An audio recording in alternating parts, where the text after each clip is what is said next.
Oh,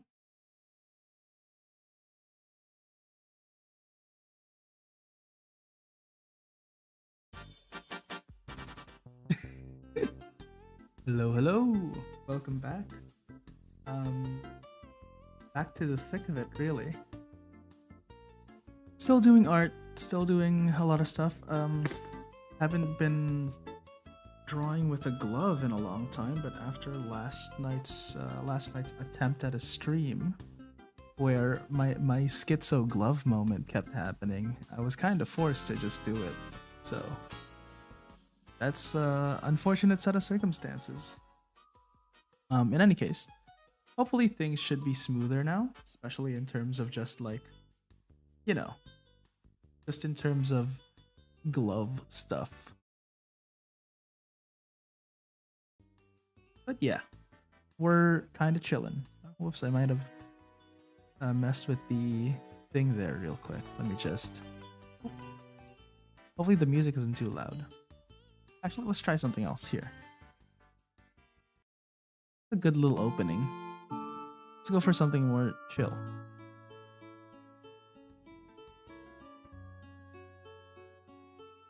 There we go. Just something calming while we do our thing here.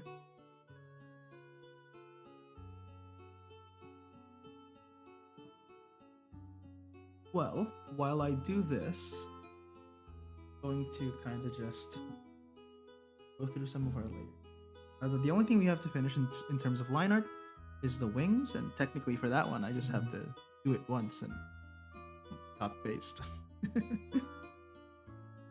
So yeah, should be fine. Nothing too bad.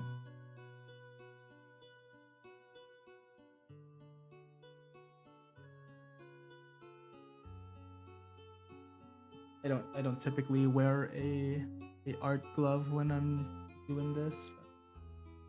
But, sometimes sometimes it's worth it. Sometimes sometimes it actually helps. There's other times where like it just feels uncomfortable. Don't really use it.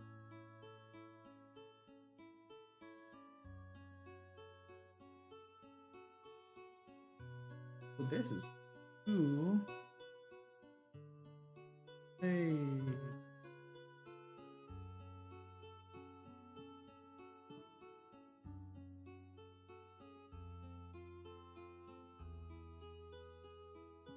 Oh, too thin, too.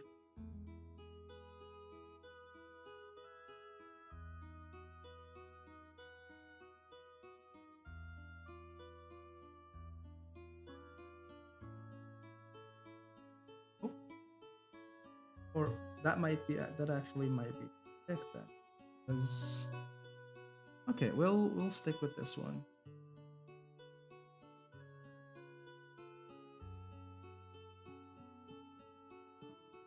Mainly so that the body has a differentiator in terms of yeah, mainly so that the body can have like more emphasis.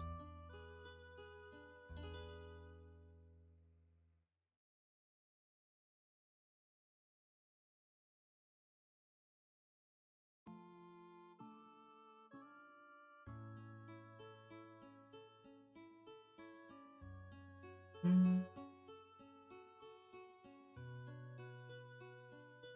some basic.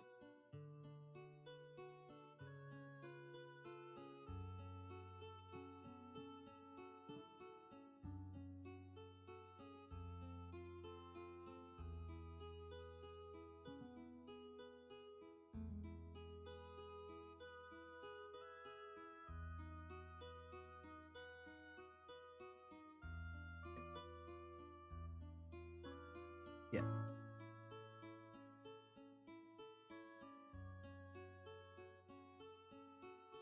Yeah, I feel in this case it's the start at the very top.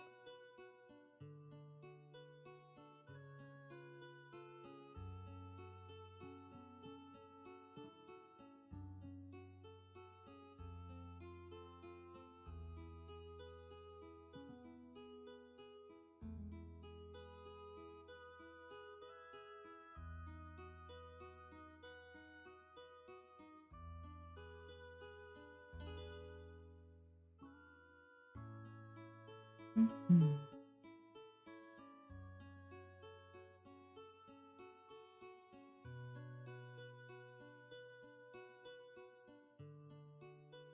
Right now, it feels like the definition of a sleepy stream. That might be too much. This might be too complicated in terms of design, but we're fine. Man, my phone is going off in the notifications department. What do you mean? Oh my gosh. There's like 500 updates that need to be installed for some fun. Oh, my phone is not in the best of conditions. I mean, it is, but every time Samsung does something with every time Samsung does something with like their Androids, it's just the gamble of like, is this going to be a big inconvenience on all of my on everything I do, really? Or will it for once?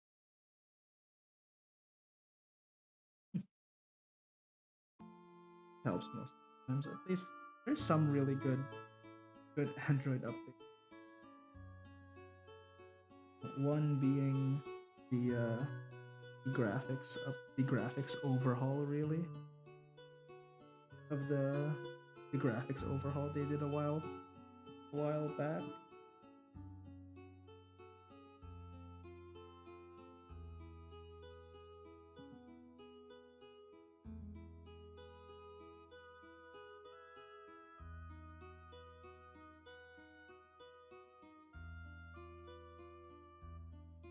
Nice. Oh boy. Yeah, it might have been too. We will adjust that. You do some line.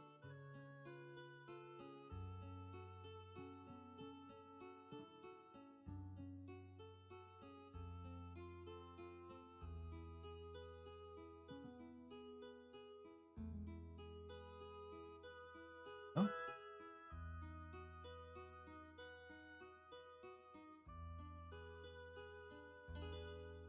feathers are usually always sometimes a gamble, but not all the time. Sometimes they can be relaxing. I find that I find that, you know, just being comfortable with making feathers if you're ever like doing wings and such, because wings is always a big thing in OC community, angel wings and such. But yeah, if you're ever doing wings, get comfortable. You're gonna be doing this a lot, but it's usually how it goes. Nothing much you can do about it. Kind of just like trust the process, really. That's a lot of thing. That's a lot of things in art. It's just trust the process. Don't don't overcomplicate it. Don't You don't always have to do a art life hack. Something work. Sometimes you just gotta trust the process.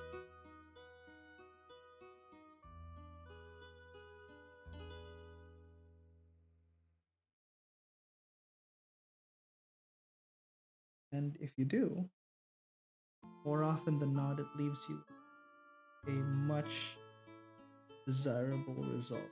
You just try to do like hacks and such.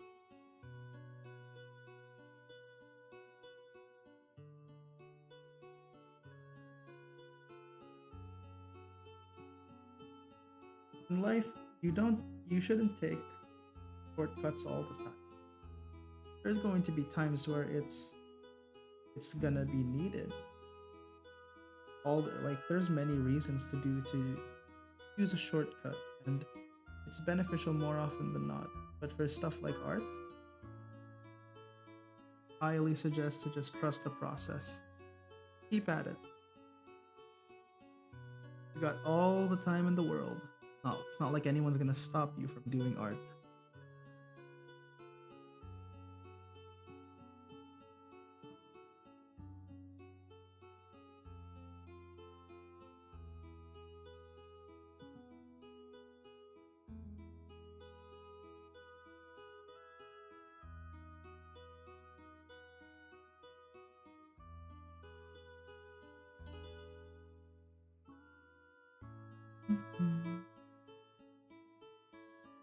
didn't fix that.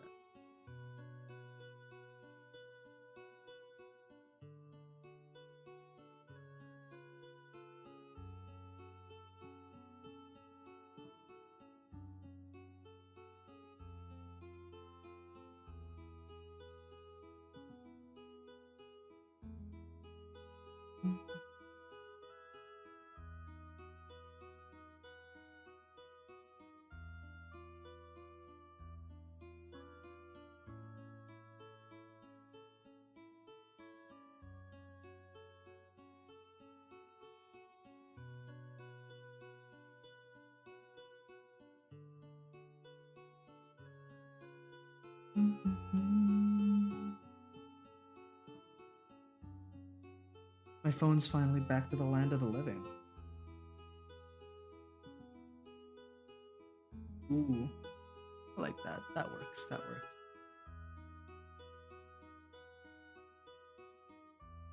Phone, phone.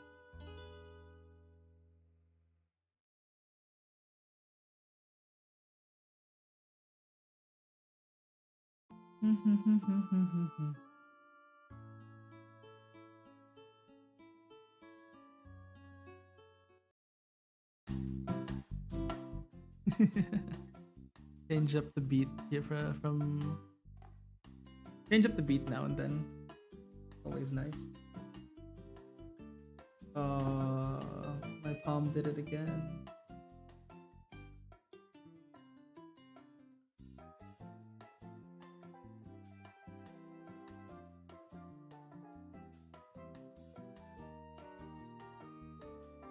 Let's talk about some life stuff actually.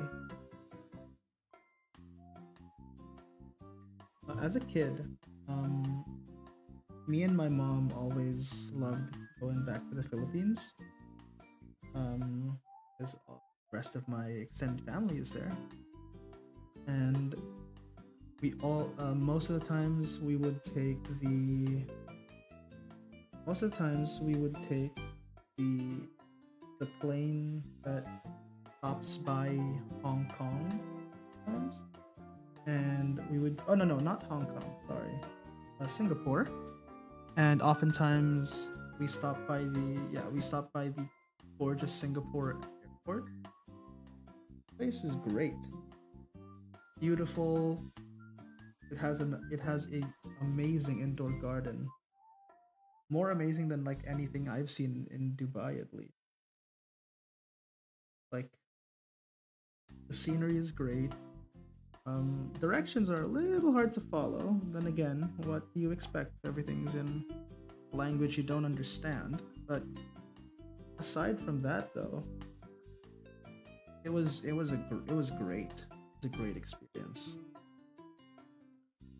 And I remember my favorite part about traveling to places like Singapore was the food, because if you tried to kind of like well, you go to Singapore, and like you're waiting for a layover flight, you're only gonna have a couple options with you, and like one of those options are just one of those options are McDonald's, which I mean, as a kid, loved it, but like as I got older, and we stopped by Singapore, I wanted to try some of their some like more nuanced stuff. So, uh, so yeah, I loved being able to just like, um, just see whatever's available, try that, and see if it tastes good. If it doesn't, then you win some, you lose some. If it does, then awesome. But like, yeah, it was also the sleepy vibe. The sleepy vibe of the airport was the best. Everyone's kind of just everyone's collectively tired, and everything's quiet, everything's peaceful. That's one of the few things that I enjoy about like traveling abroad.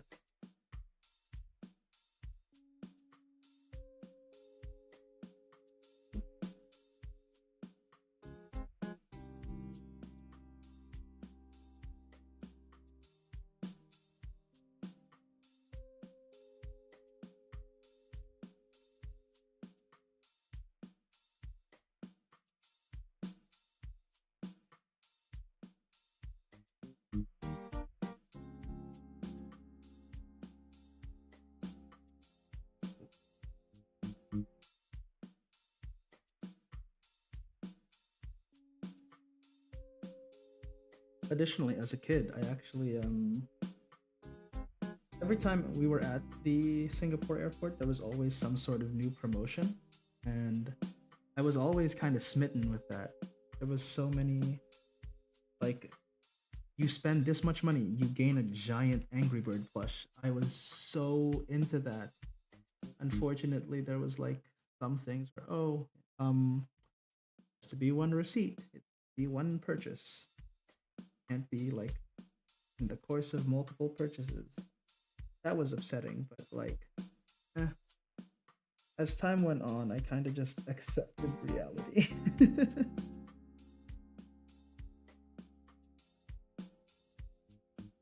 But then it kind of just like remembering those moments also kind of just reminded me of how much my mom and like how much my mom just really loved to just try to make me happy regardless of circumstance. I know how troubling it may be to like go through go through an airport with a child that's like barely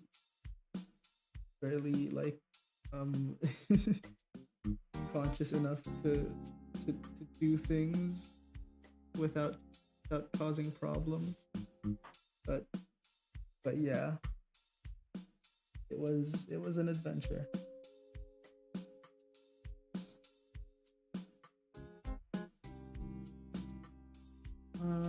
How do I want to go about going?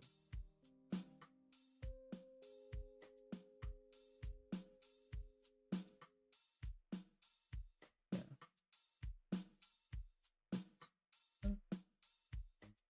Whoa, that's good.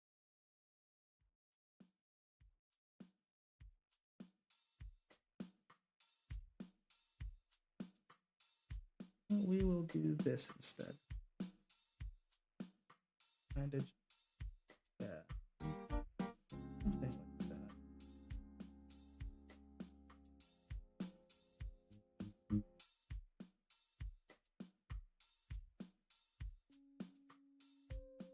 Hopefully that.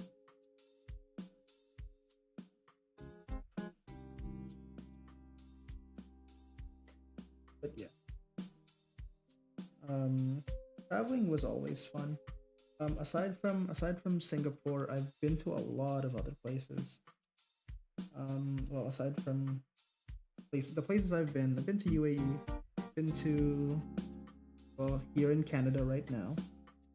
Um, I've been to Barcelona, Venice, Madrid, just the mainstay places in Spain, and Hong Kong a couple times. Not a lot, but just a couple times, enough to kind of like justify it being like a place I've been in. Great place too. I love Hong.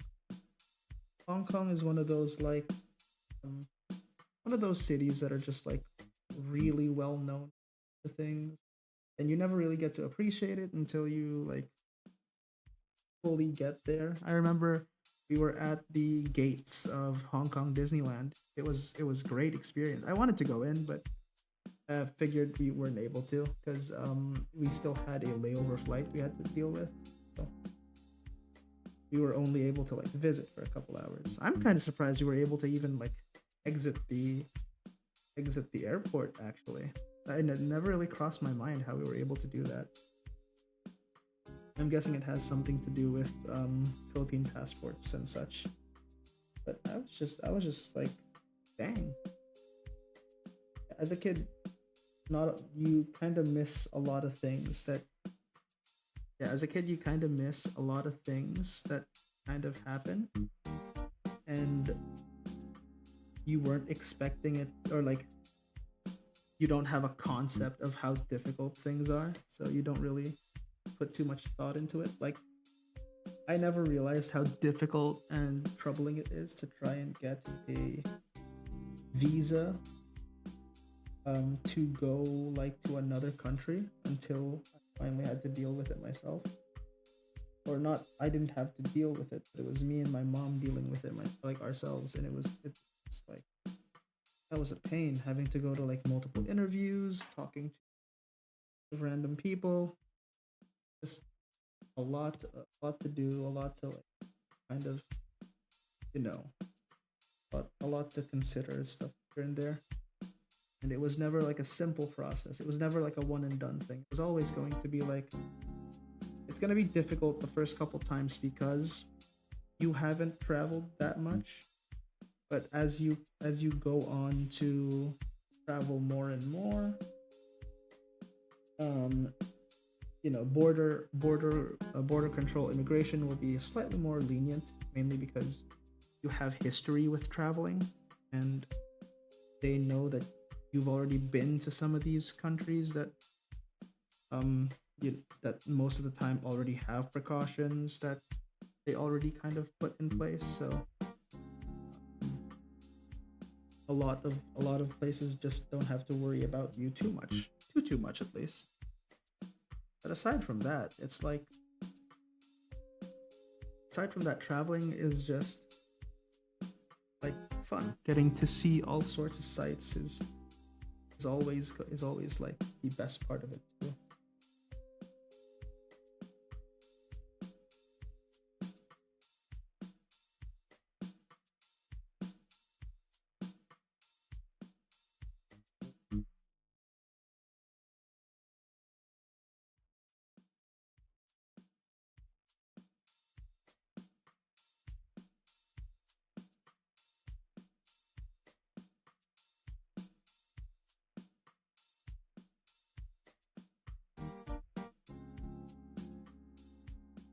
I guess I could also talk about some of my experiences in Spain and Barcelona. Spain and Barcelona were great.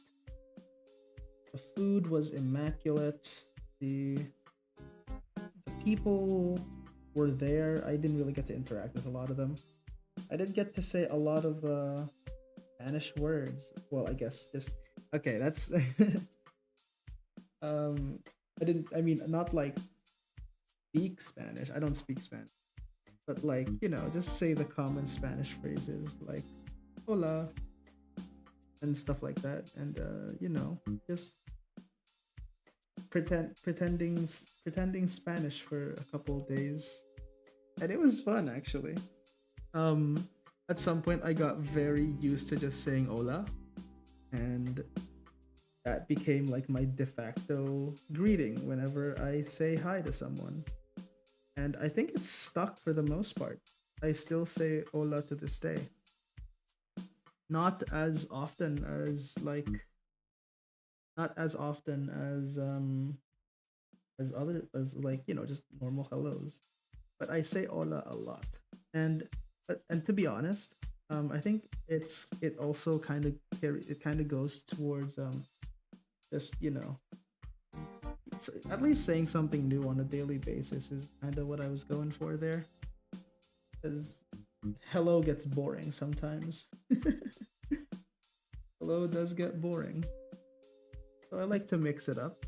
Some days I'm feeling hola, some days I'm feeling bonjour. I unfortunately don't hit the konnichiwa, but one of these days. Or even just a tomo. Domo is nice.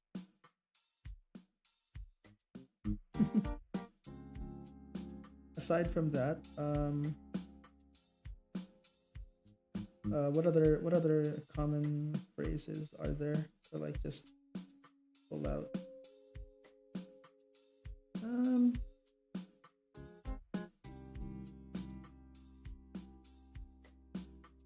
Um, I have a friend. He speaks French, and I always like to fuck with him by just saying "oui oui" whenever, in just random intervals and moments. I just say "oui," and that's equivalent to just some guy saying "yes, yes, yes, yes, yes." Oh my god.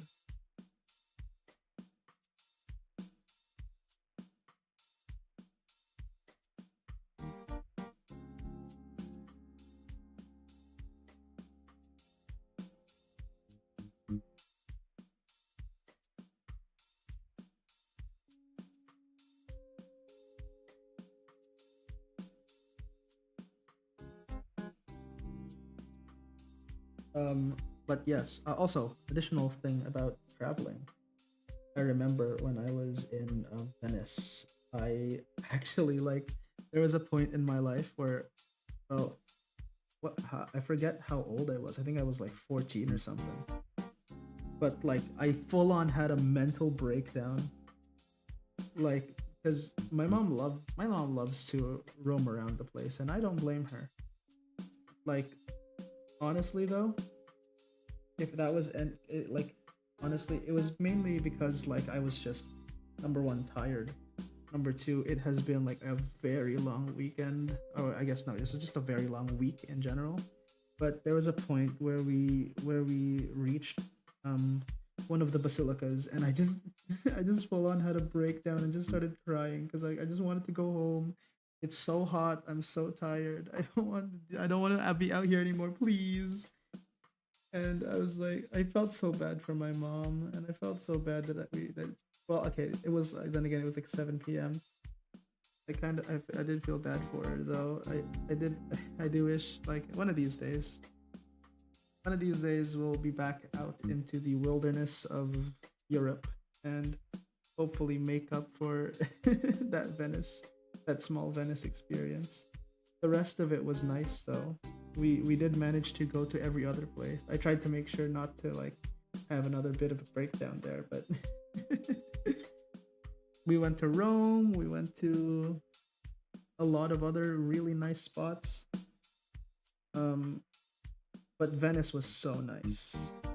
Um Venice, we spent a couple nights there with my aunt and uncles, and it felt I don't know. It I guess it felt sad saying goodbye to them. I think that was the no, that wasn't the last time I saw them.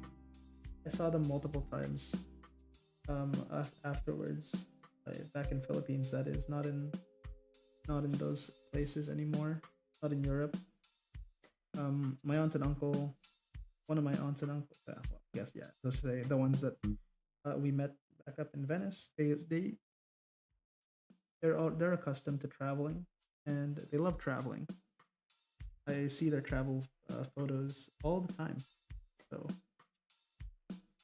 um, every time an occasion happens, they love to try to invite my mom to like go with them in the like travel adventure, I guess. Seldom does my mom actually get to kind of go out with them all the time, back then at least, but nowadays she's been able to kind of had more free time, just like do a lot of things do a lot of things more like do a lot of things consistently now, which is nice, which is great, you know. Like it's good to know that life never stops going or never really slows down, always keeps on going. Anyway, more art stuff.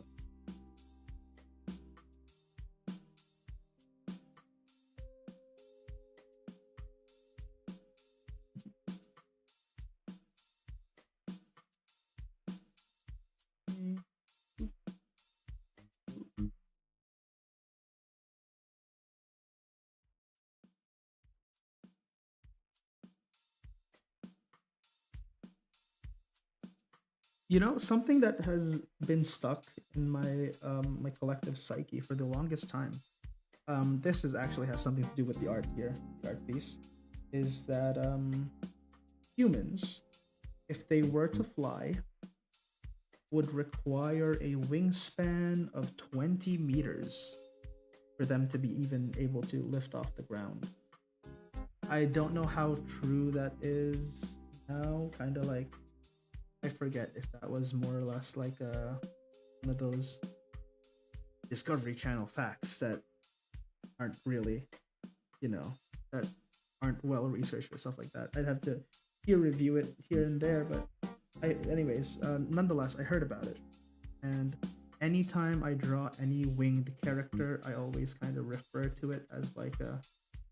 Oh, don't forget, if I'm trying to make a character that's actually like that can actually fly, give them big ass wings. And hey, not on like it's a great thing to reference, but it's also like a, kind of just badass to have some really big wings. Like massive wings are awesome. That's actually a motif that a lot of my winged characters have. Whenever I draw a character with wings, their wingspan is always like enormous. At least compared to um like regularly speaking.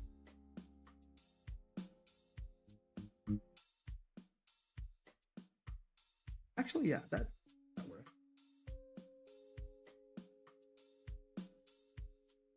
Just having a couple of the feathers blacked off. Oopsies, not that.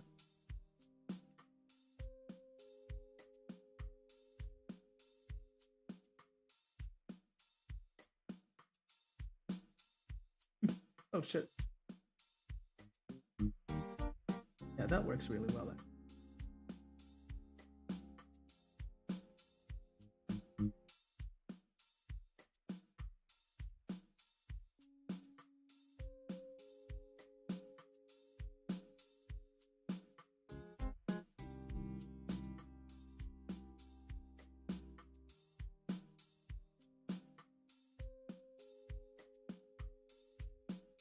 Let's just pop this one off real quick. And then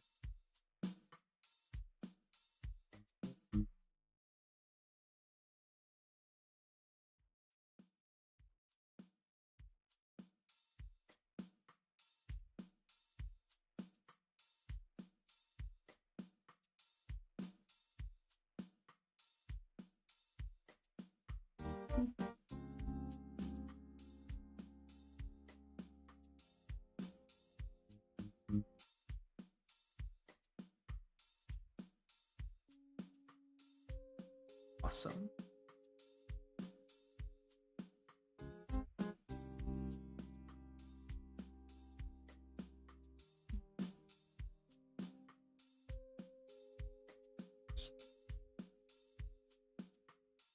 All right, time to continue giving each of these thing parts beveled edge. They are deadly weapons.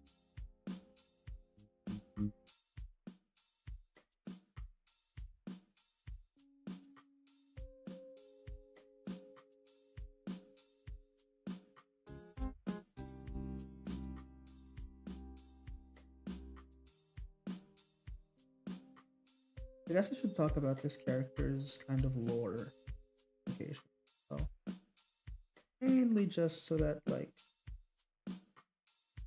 people kind of understand what her deal is.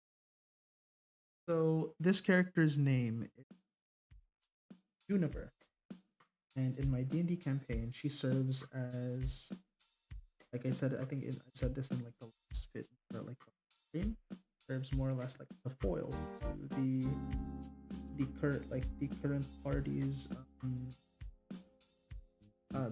the current party's paladin, because um he's more like the pure embodiment of a paladin. The last she is the paladin. Yes.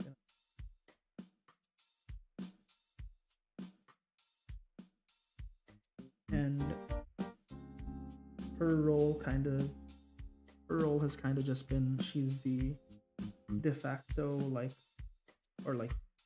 she's an NPC that gives off mom vibes, not mommy vibes, but mom vibes. She cares for people deeply and always shows her concern whenever someone has gone through a lot. More often than not, she tries to support party members, kind of just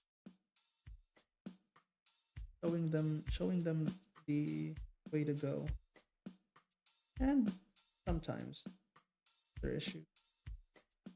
She hasn't had much screen time really, but the screen time she has had, is, you know, has kind of just been able to like build off her uh, her appearance as a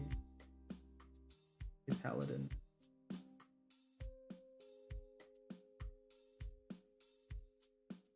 This kind of makes me want to like shift this all to the center now. These to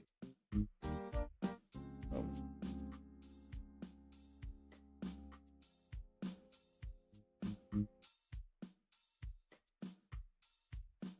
there we go. It's a little more room to play. Okay, so let's okay, do that off for now.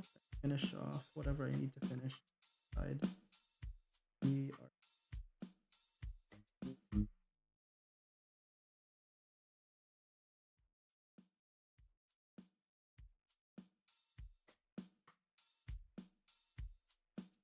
keep this in mind. Head around. I do still have some to make here.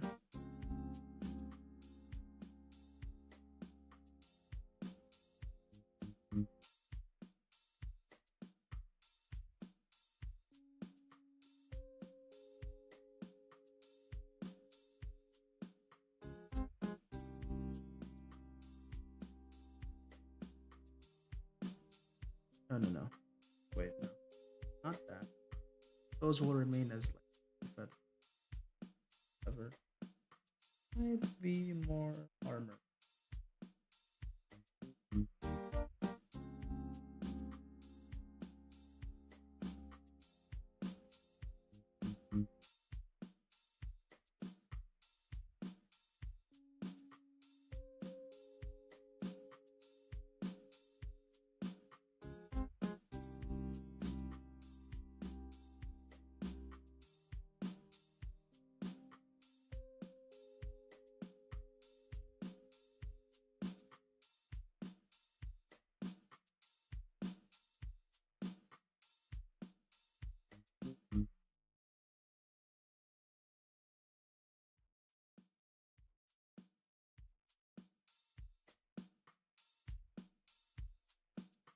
Ooh, there we go.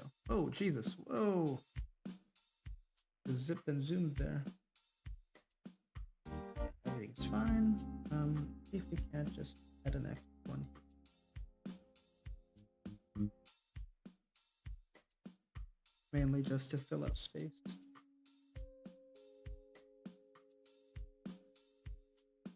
And in all fairness, this part of the artwork is not that hard to color. Mostly just going to golden blades.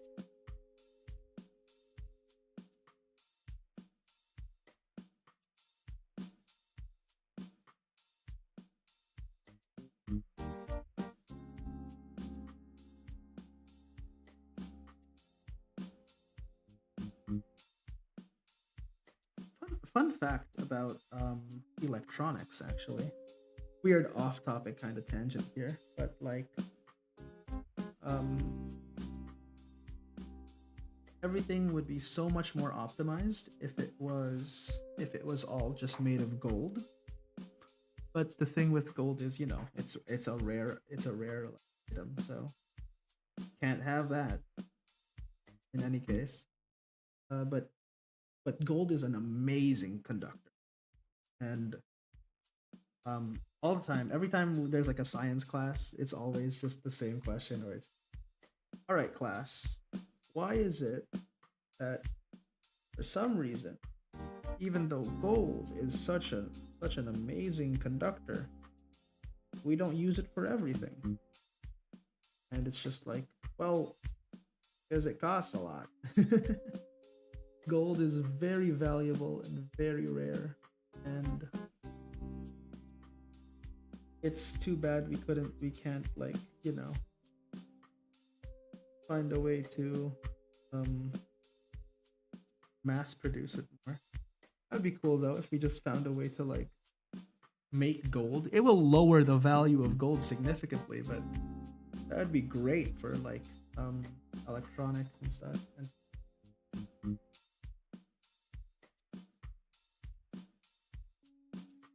Hey,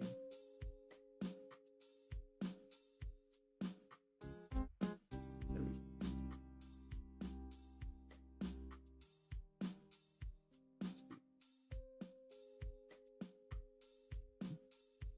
just this up.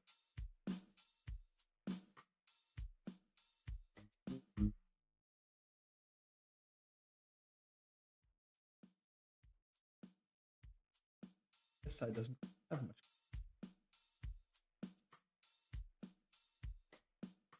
It's just covered with armor.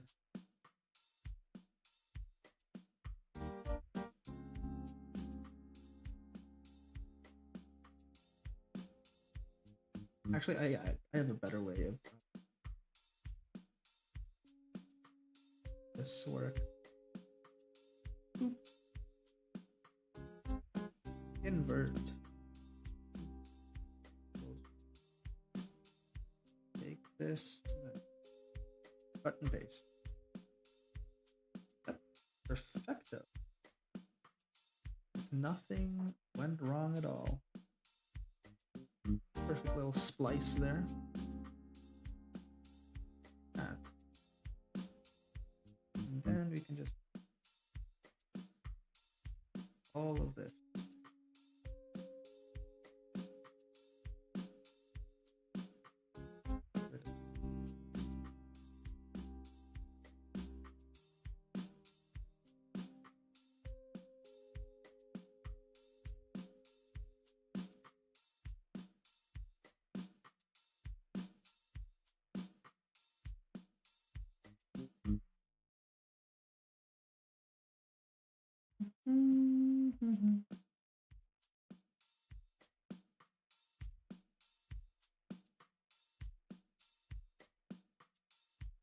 Christmas is actually just around the corner now, huh? That's jarring. Incredible. Honestly.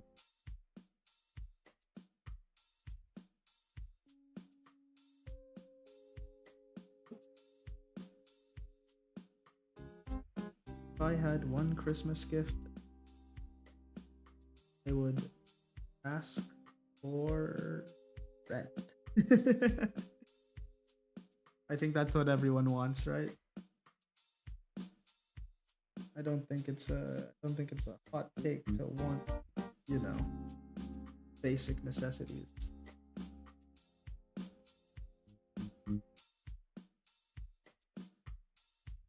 And again, it's about the thought that counts.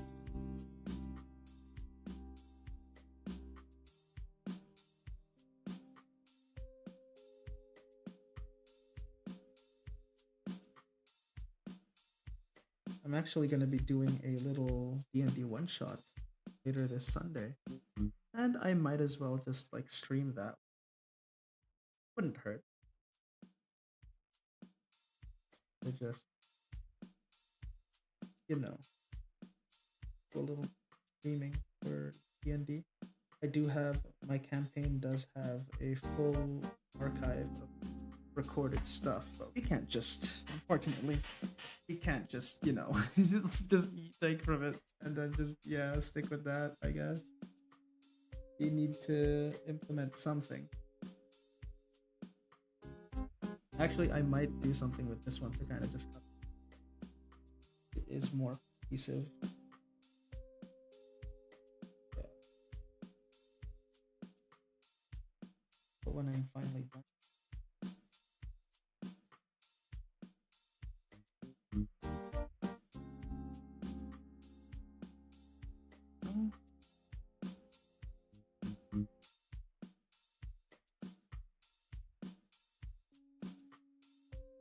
I do wish there was a simpler way to kind of just, anyways, I'm going to copy side, this side of the something's not.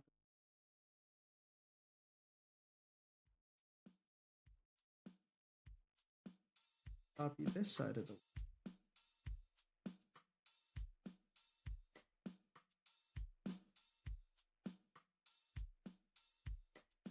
copy paste.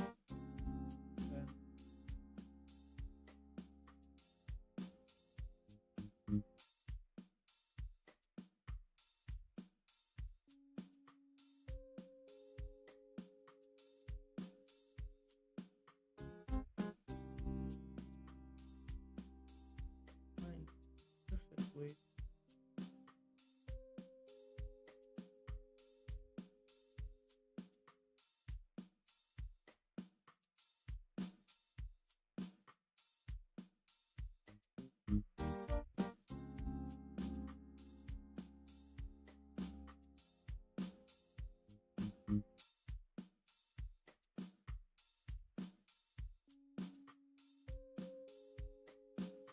This is what we're gonna do.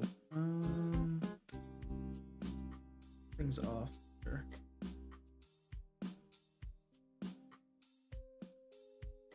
This one. And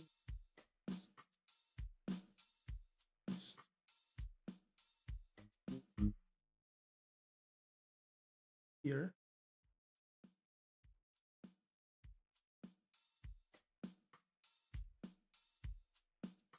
So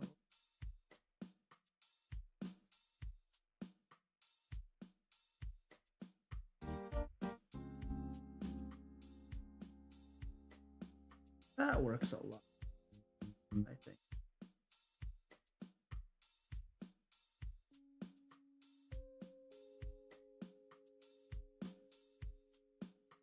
No?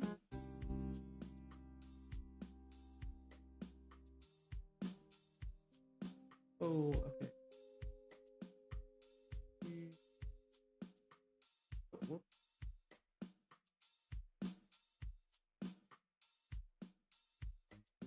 Yeah. Just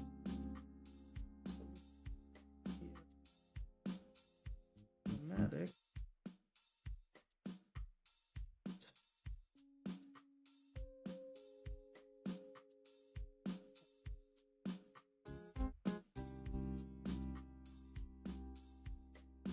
There we go. More cohesive.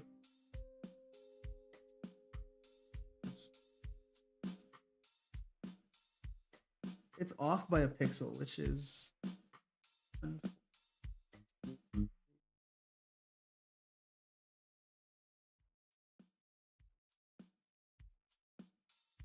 matter. Merge it together. Fix whatever inconsistencies we see. Gotta just smooth it all out.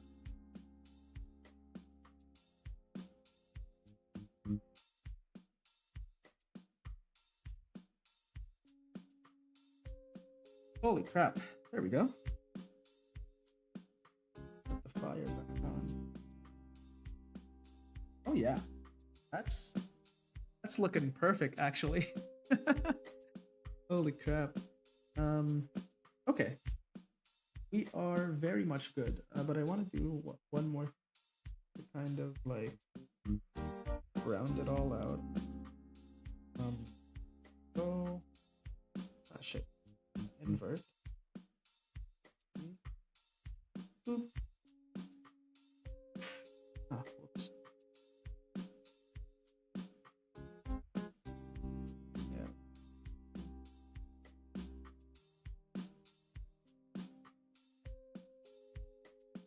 Yeah. Then check. Invert. And we check. There we go.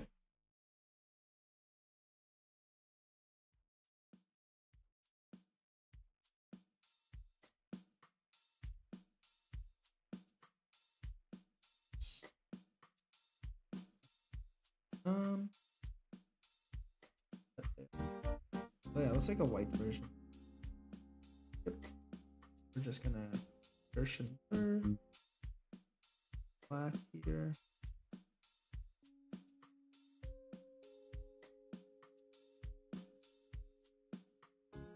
3%, 4% is good.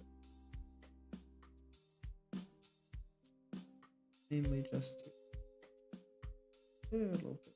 Actually, no, I think 3% would have been good.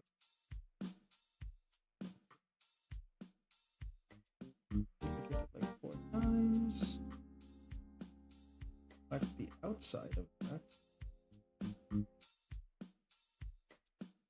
Oh, forgot to convert. And just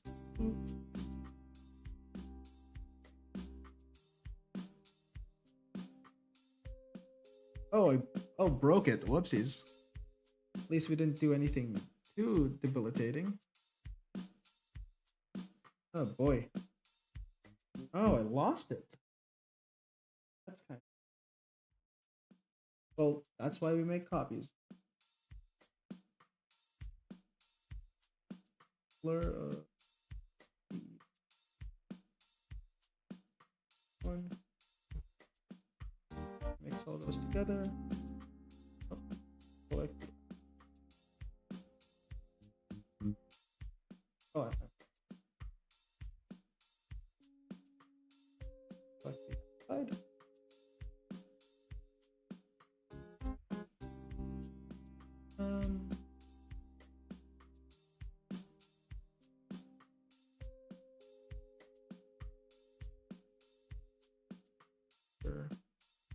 At the outside.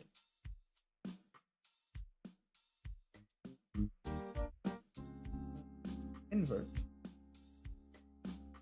See if we can.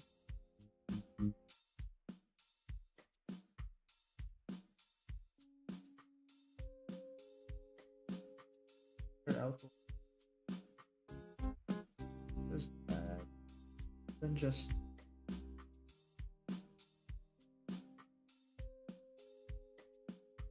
Is that okay? I'm not sure. I guess I'd have to like at least try to do this first. Looks fine. Yes.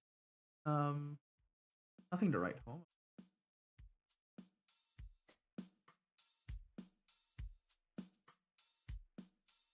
Group them. Actually, wait.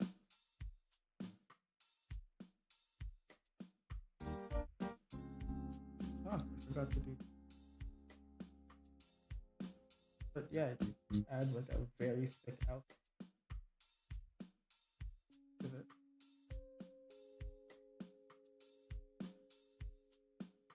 What if I just...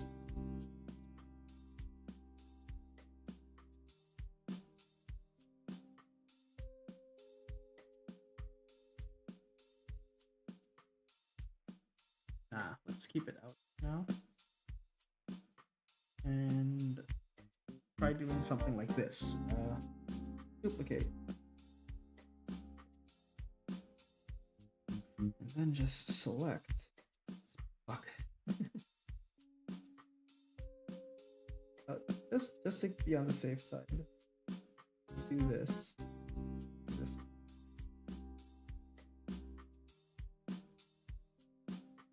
fill some spots up. Not like that. But yeah.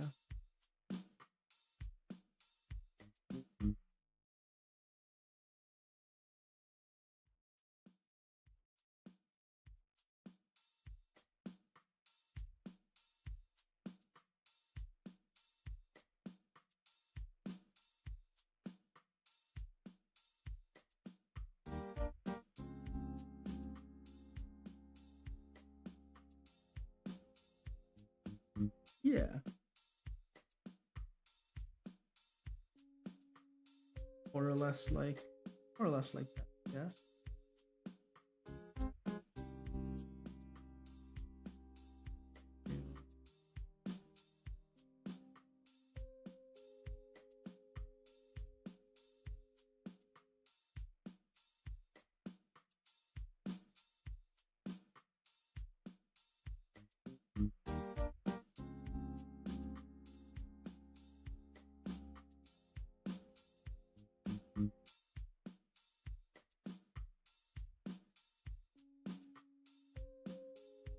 that works.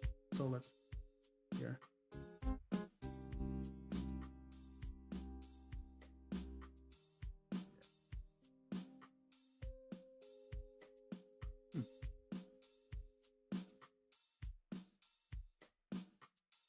That just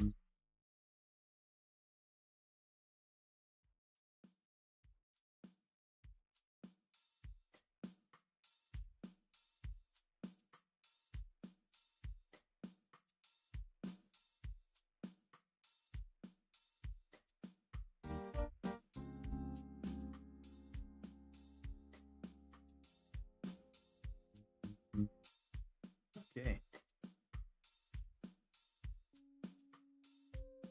This one.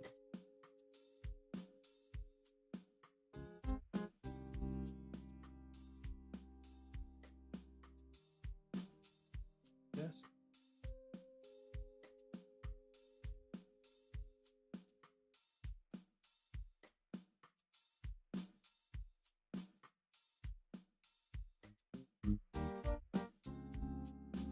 More or less just assume the figure. I'll probably do something to it.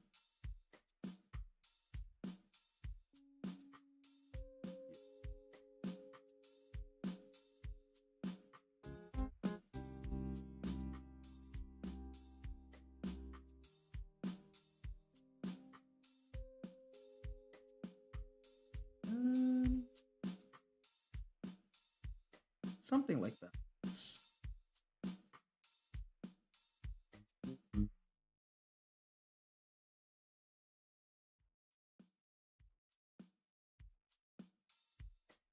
Nah, I don't think. Okay, we will.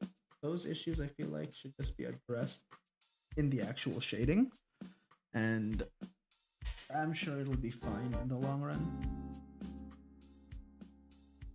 Okay. That being said, everything else seems fine. Oh shit. Almost forgot.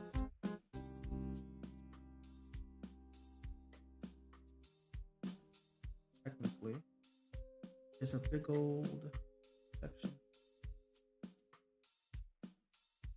not a part of the unit.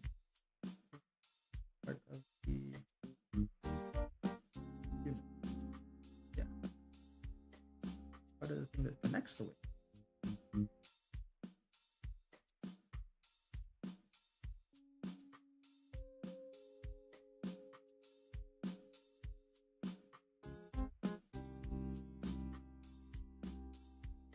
There we go. Good. Okay. Well then, that is all nice and dandy.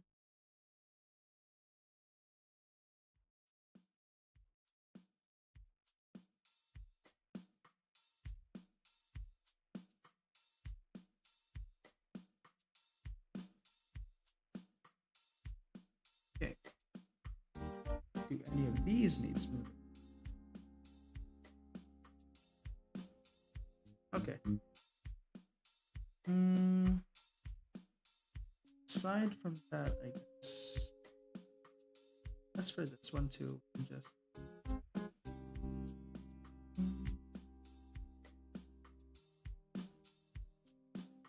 might not be enough to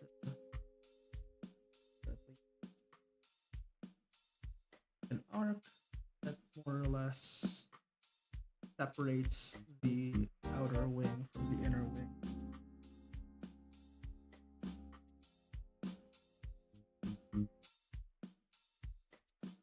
Oop. I guess that's fine.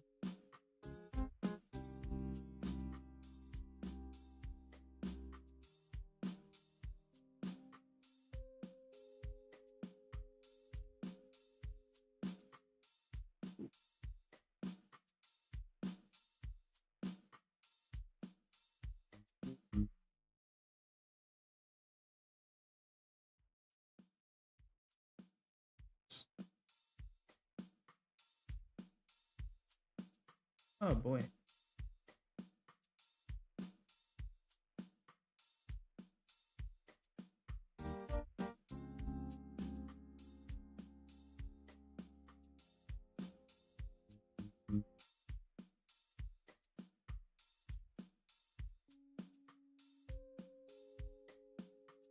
Kind of. Um, kind of, I guess. We can actually just, yeah, I think that works a lot more. That, this, we-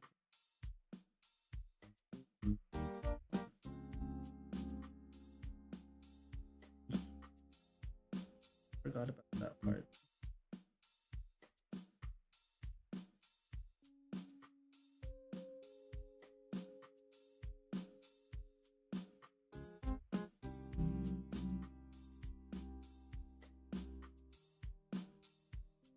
Whoa.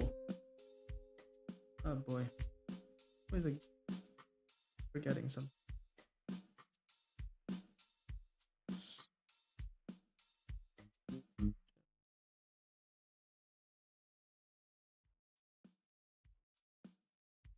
There we go. Yeah, I think that works. See the trick?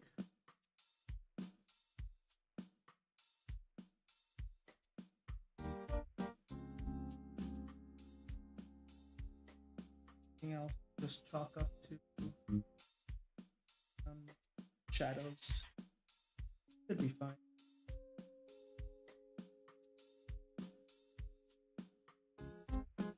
Okay. Oh, of course. Scroll. Okay. Everything's good. That's good. Okay. Probably. Do a thing with the wings where it kind of the whole. I don't know if I can manage that. Maybe black.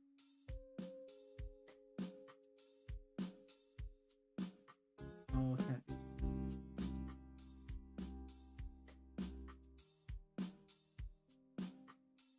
be. Maybe do this. I don't know. I guess I'm doing some really funky stuff right now. Hello there. You wait. I'm not sure what that is actually. Let me look it up.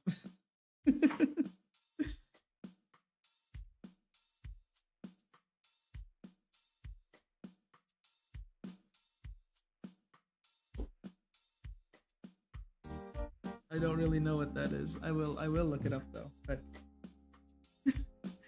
uh oh, Wi-Fi doesn't want to cooperate.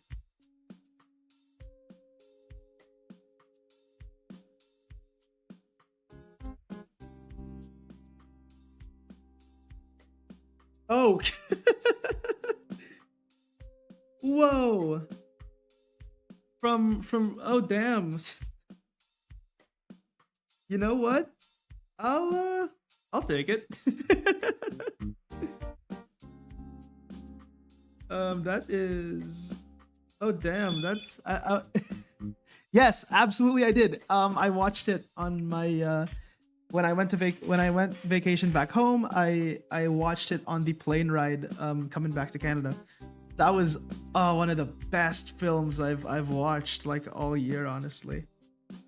Holy crap. Ready Player One is awesome. I loved it so much. It was so great. The name just slipped, I guess. I it kind of just slipped my mind. But that is an interesting like that wasn't expecting that comparison. I guess then again, when I was watching it, I didn't get a good look at Parsival Wade's kind of design.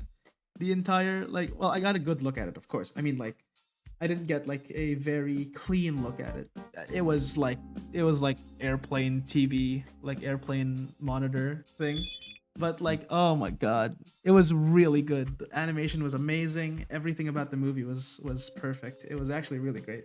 And then again, it's Steven Spielberg we're talking about. One of the like one of the directors. So It's hard to, it's hard to say anything about Steven Spielberg without just, oohing and awing a lot of the times. But yes, Ready Player One was great. It was an awesome, it was an awesome show. Not show, sorry, movie. It was an amazing movie. I personally, if I were to rate it, it has like a solid 8.5 for me in terms of just my movie scaling. But yeah, it also, for some reason, it reminded me a lot about Cyberpunk. Not not all, like, not everything about Cyberpunk, but kind of just like a lot about, just like, it gave me Cyberpunk vibes and feels, and that was the best. That was really cool. It honestly, yeah, great stuff. Made me love just the concept of video games all over again. But then again, like, Ready Player One's video game, the game where everyone plays and that's where their entire lives revolve around, by the way. The concept of that is crazy, but I think of the concept of it is crazy already. But all of them being addicted to like an MMORPG is even more crazy, because that's that's fucking insane. I mean, like, then again, I'm not sure what the game was. It was okay. Was it an MMORPG, or was it more like it was every game at once? Because when you were wearing the headset, you were inside the world doing things. So I guess you could play like an FPS. You could do this. You could do that, and everything. But like, damn, it was a society where everyone is just playing an MMORPG is kind of insane. At least, okay, it was, at least it wasn't like, I mean, at least it wasn't like you die in the game, you die in real life type of dystopian future. I think that's a bit like overdone, personally. Yeah, it was like Roblox. Yeah, you're right. It was like Roblox, or like Meta, I guess, where it was every experience at once, and then you just lived that life. So like, you don't have to think too much about what you're like actually overall doing and everything, because this is the everything game, and the everything game will have everything in it. But yeah, it was a great movie, honestly. Loved it to bits. I'd honestly love to see more of it. I don't know if we can. I don't know if we're ever going to be delving back into that world anytime soon from any other filmmakers, or if Steven Spielberg wants to. I mean, I'm not sure. I'm not sure about the books either. I think, if I mean Steven Spielberg, he might have. There might have been already, like, you know, I guess, like, continuations of the same story. But as far as I know, um, Ready Player One was one of the last things that Steven Spielberg made. Correct me if I'm wrong, or like is making. So, yeah, it's like, I'd love to see more of it. The world itself was awesome.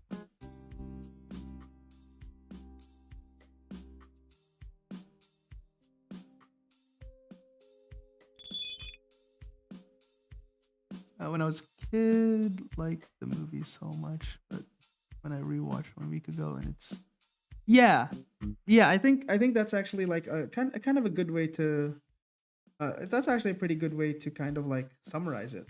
It was it was slightly cringe. I would Nothing is always free from cringe whenever it's video game lingo and stuff.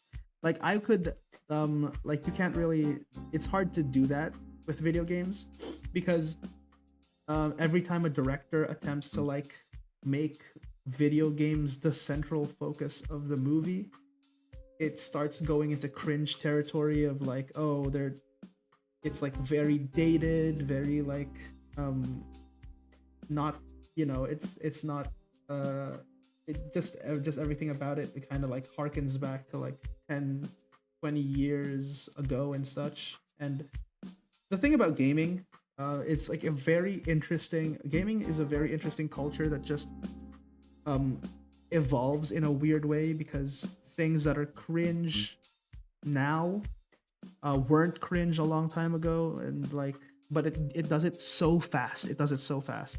So there were points in Ready Player One where I felt like it was cringe, but for some reason, like it was cringe, but I tried to just understand that it was not cringe back then, and that's what I just kept kind of cementing into my head over and over again. So yeah, I when I watched Ready Player One, I just kept telling myself, just don't think about how cringe it is. Just don't think about it, like all the time.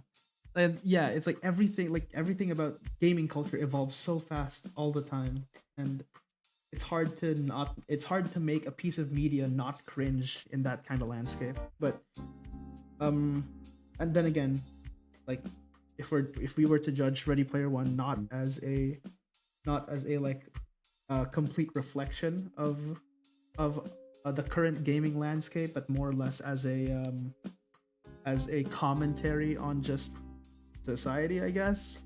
Um, I can look past I can look past most of it. Cringe is there, but not enough to make me not want to watch it.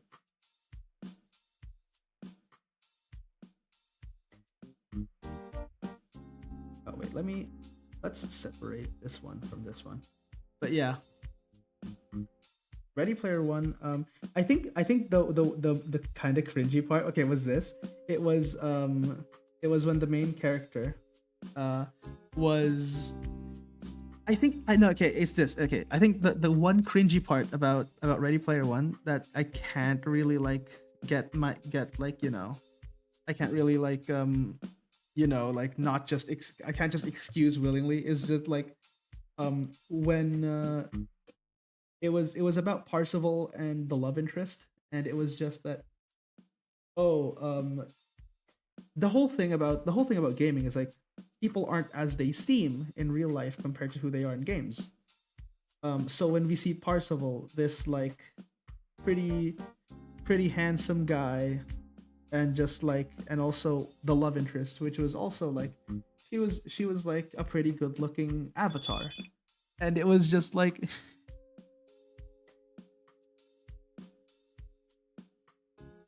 yeah, I mean, that was the cringe. Some parts are just melted to my face. Yeah, there were some parts I mean, I think for me though, like personally, I think the part that was kind of like that was kind of funny was that the rest of Parzival's friends were just like normal looking, while uh, like no, not normal. I mean, like the rest of Parzival friends kind of have different like they look different compared to their avatar, while um like yeah, they look very different compared to their avatar, while Parzival and the love interests were just like very generic, and it was it was kind of funny. It was just like, oh my gosh, you look I don't know. It was fun. Um, I think the cringe parts though, like if you were to ask me, cringe parts in general, I think it was any of the ones where like they talk about it in like a corporate sense or something. I don't know. I can't see adults. I can't see real estate corporate people just like talk about games in that way. I don't know. We must stop him from getting the secret of of Mark Zuckerberg, or else or else it'll be the doom of us or something like that.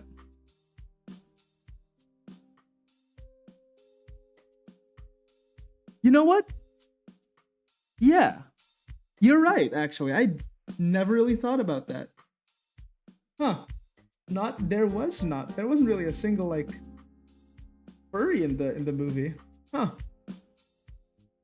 I mean, like I'm more or less guessing they're just you know in their side of the metaverse, I guess. Like not really interacting with anyone else because they don't like. I'm guessing it's like I'm guessing they have their own community. But yeah, I guess that's an interesting like food for thought. There wasn't a single one. Huh. I'm not sure if I'm pretty sure that was like I'm pretty sure to them though it was like they didn't have to show it. Yeah, it was pretty good times. So yeah, it was like it's good. It's like that's the thing too. In movies like those, it's more or less like did they include everyone in the gaming scene and also the online scene, like everyone, like every art like stereotype. Did they include it? I don't think that matters as much as did they deliver the message that they want to deliver, which was great, and they were actually able to do that.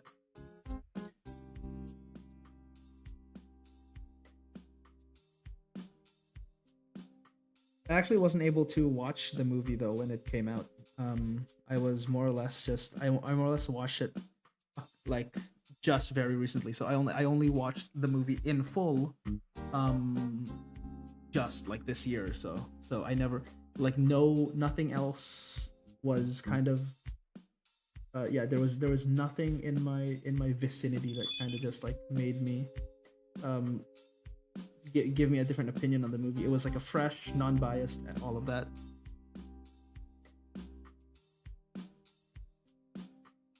Yeah, I'd say so too. Like it is like our media landscape has changed like fairly much, like a big amount from back then compared to now. So it's doing it at a rate where it's not jarring. So like 2018 is different from like 2024 by a big amount, but it's the same amount of difference as like 2014 is to 2018 or something like that. So it's not surprising that things kind of went in this direction as time went on. Everything kind of just you know everything has their ways of changing. I'd say there's still some really good media out there though that that have been made within this like past couple years. There's still some really good stuff. Though I'm not sure. I probably wouldn't have an answer if you asked me, because I don't think I'd really have like an answer for what is the best piece of media I've consumed in like that has came out in 2024. I don't think I'd probably be able to answer you, because I have not consumed any media that was released in 2024 actually. Actually, wait, no. I'm lying. Sorry. Arcane is something I consumed within these past couple years. I mean, then again, granted, Arcane came out a while back, and season two was just done like recently. And honestly, though, a sequel to an already amazing show was like, yeah. Oh yeah, I enjoyed. Okay, that one I really enjoyed. I really enjoyed Deadpool and Wolverine. Like that was a great movie. But like if we're talking just like um peak cinema, that meme. If we're talking like something along the lines of something that breaks boundaries or whatever, I guess I haven't really seen a lot of that, or I guess I just haven't really been looking too much for 2024. Oh, the Transformers movie I heard was good. I haven't watched it personally, but I did hear it was actually really good. Transformers One. I'd love to watch it at some point, but wherever it's streaming. But yeah, some some what's it called? Silent, like yeah, some silent, like yeah, like hidden gems. I think that's the good word. There were some hidden gems in 2024, so it's not all bad.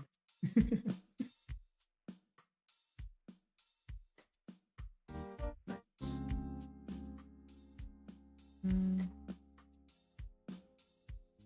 okay. Um.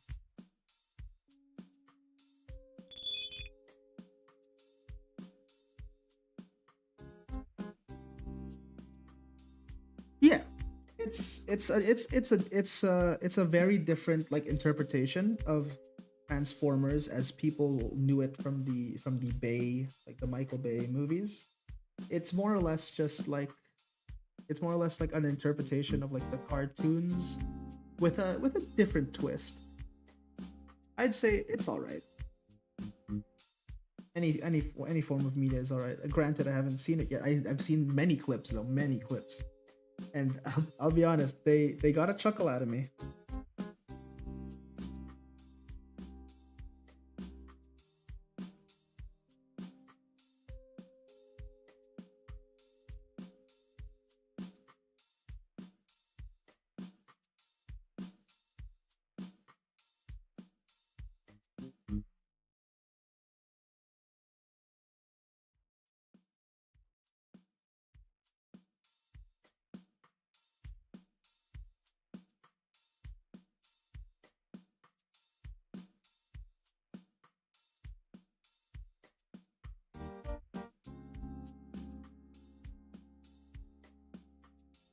No.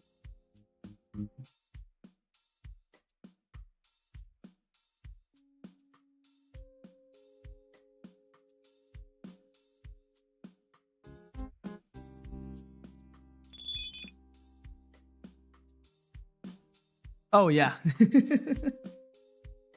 I mainly just do whenever I do coloring, I always use the lasso tool. Makes everything so much faster. Oh,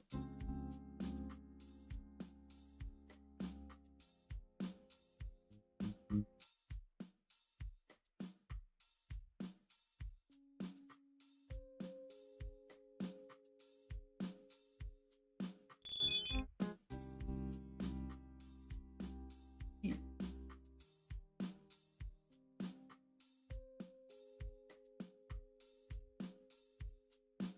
Alrighty.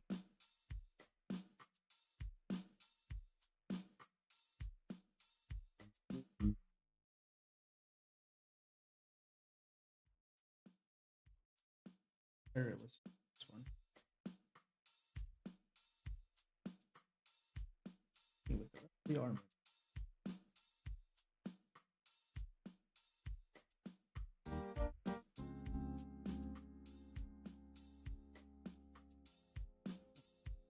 Just just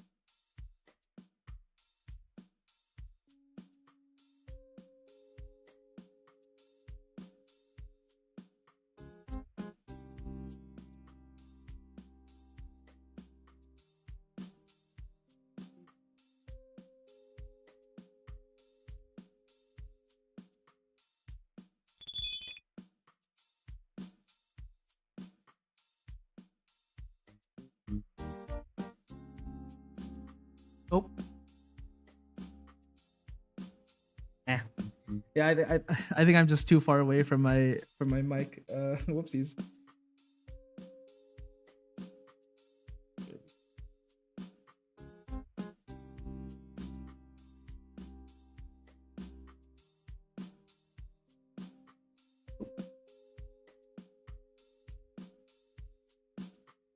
Awesome. There we go.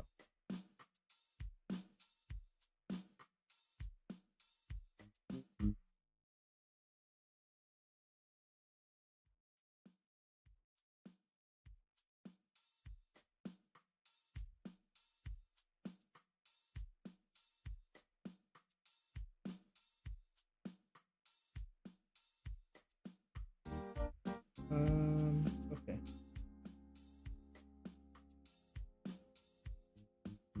Trying to. Nice. Yeah, I moved my mic closer to me.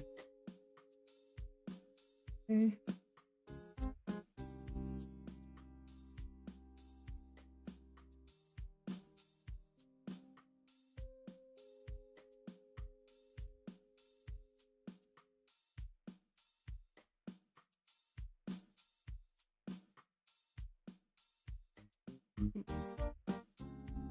Nice.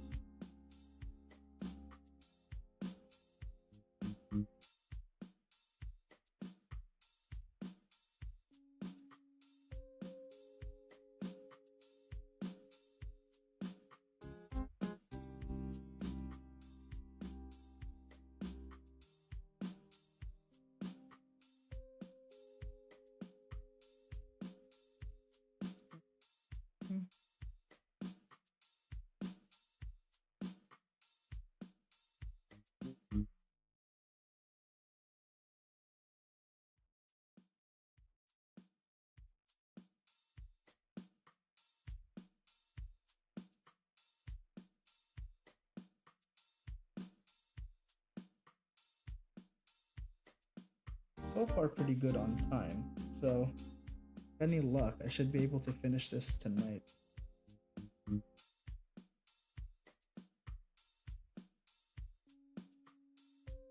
Oh shit, where did I start? Oh.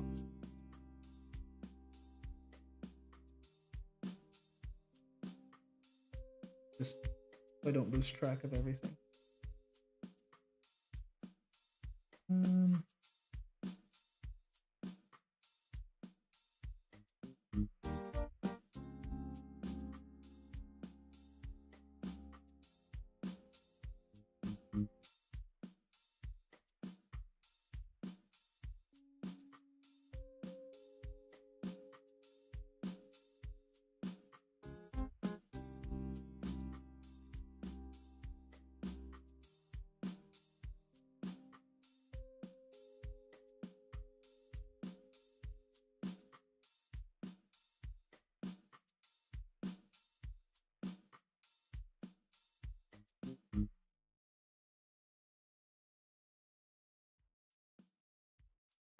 Okay.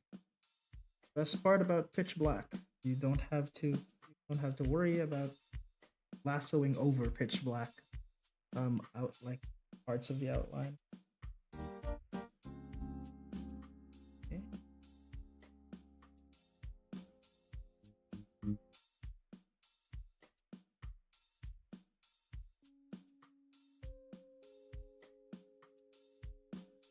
Nice. Nice. Did I miss anything? No, I'm good.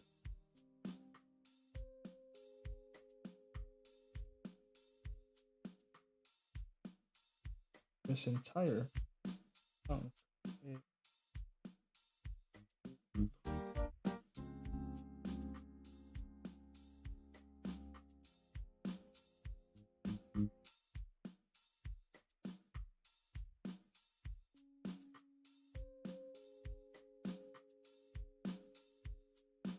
Actually, let me see if I.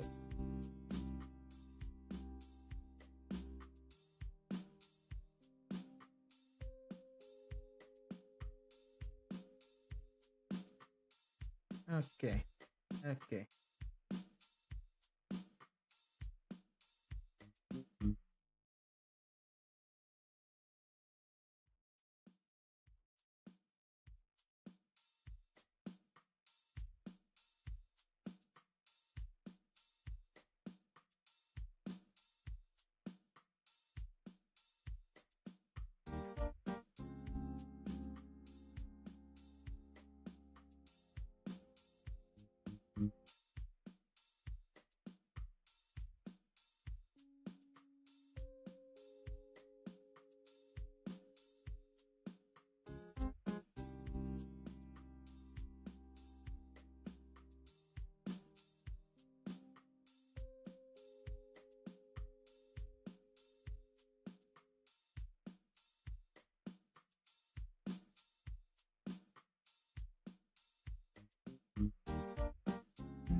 Last couple gold pieces for the main body.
Whoa, okay, something's wrong with the line right there.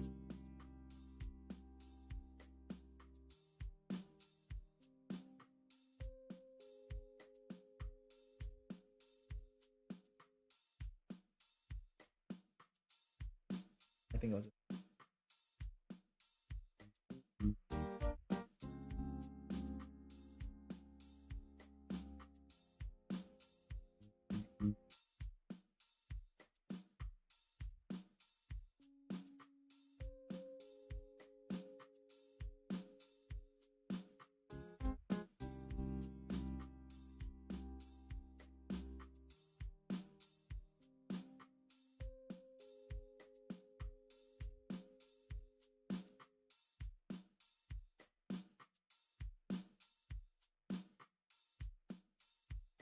Yes. And finally,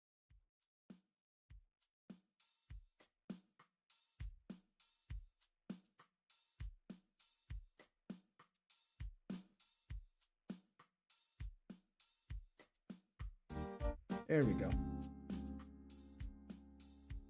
Yeah, should be everything. Miss any?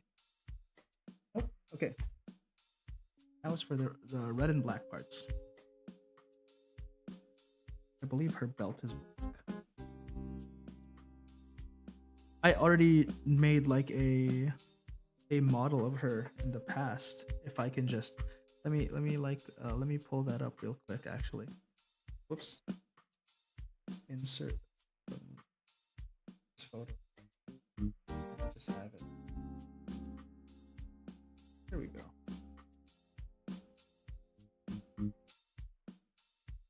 And back to, there we go. So yeah, this is her her first artwork I made of her.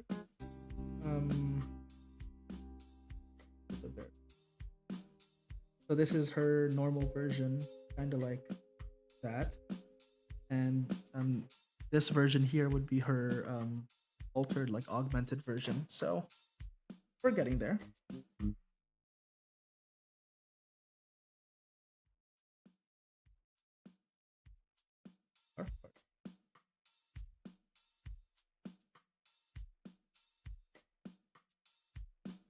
This is going to be like a blob of animation.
I know, right?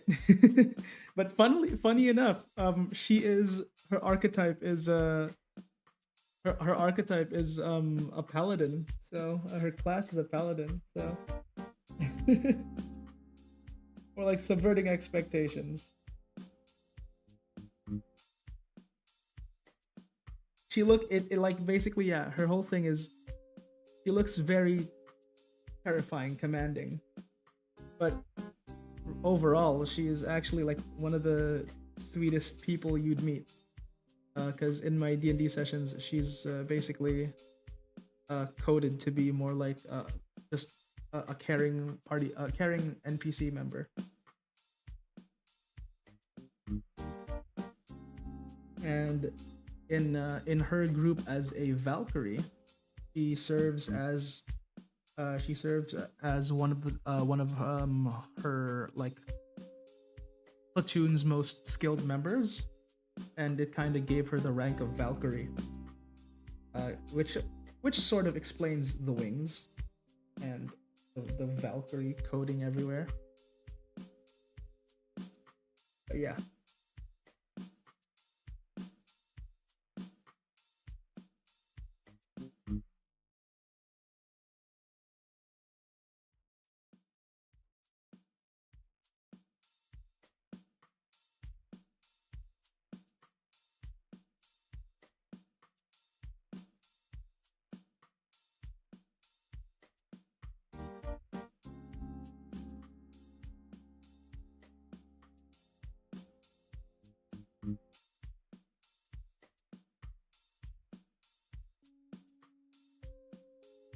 And then it's stripes from on out.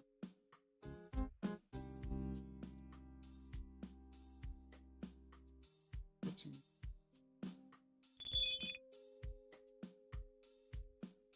Yeah, that was the plan from the start.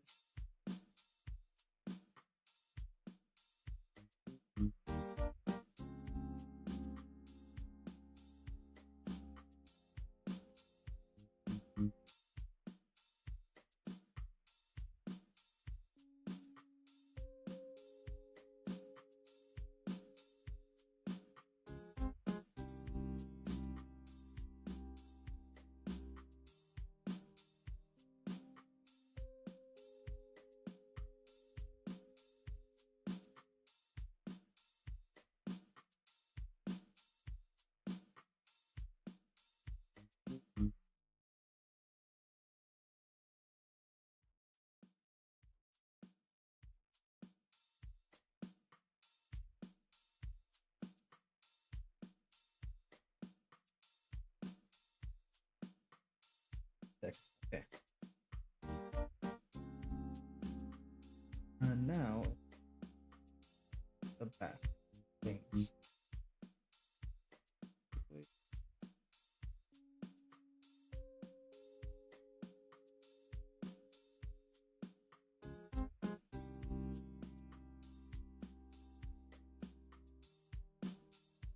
We'll go.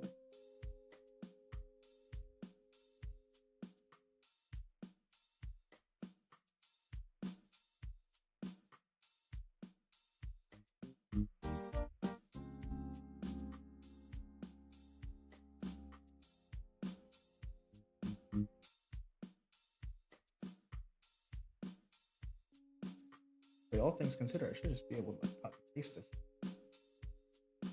Just like mirror it. Nah.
Oh yeah, I've actually gotten really fat. I've this is so far like my entire this entire like year has just been trying to like actually get back into art, and when I finally did, I wanted to make sure I I have an art style that's easy to just do and like consistent, and this is what I kind of came up with.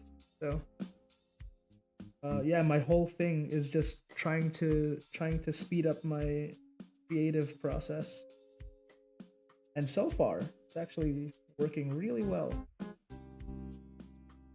My maximum, like, so like I think the longest I've done with this art style in particular was like the longest I took was like I think uh I forget, was it I think it was a 6 hour job, but like yeah, it's mainly just like chill.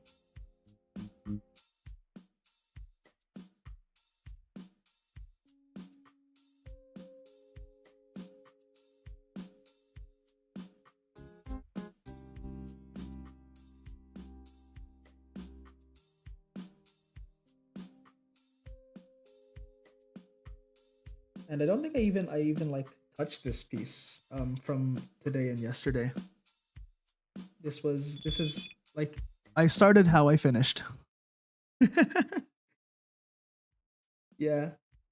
Yeah, so I've kind of just been doing a lot of fast art mainly because if I were to at some point commercialize like my art, I need to be able to like keep up with no like any type of demand. And hey, there was a point in making D&D characters, making like NPC art, where I was literally churning out a new artwork like once every 2 hours. It was like full too, like full art. So it's kind of crazy. Like I think my max was one day I did I drew up I think three full NPCs, and they were like fully rendered. Granted, they were very simple, but yeah, it was that. A couple things that has helped me on like doing this is mainly just having one line weight over the entire thing, because after you add multiple effects, line weights start to stop mattering. So I just like start disregarding, like, okay, do I really need to put line weight over everything? Not really, because my whole shtick is I do a lot of effects that kind of make a scene an action scene. And yeah, it makes it so that line weight becomes kind of divisive. Of course, I try to implement line weight as much as I can, but not as much, not as much nowadays.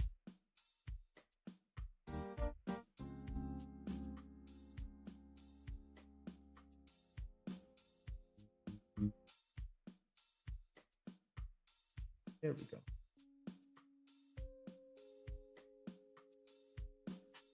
All right, actually, what I'll probably do for other side.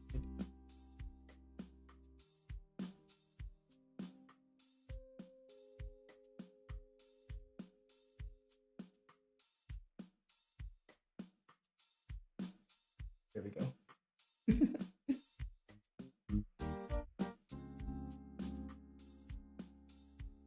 Yeah. Yep.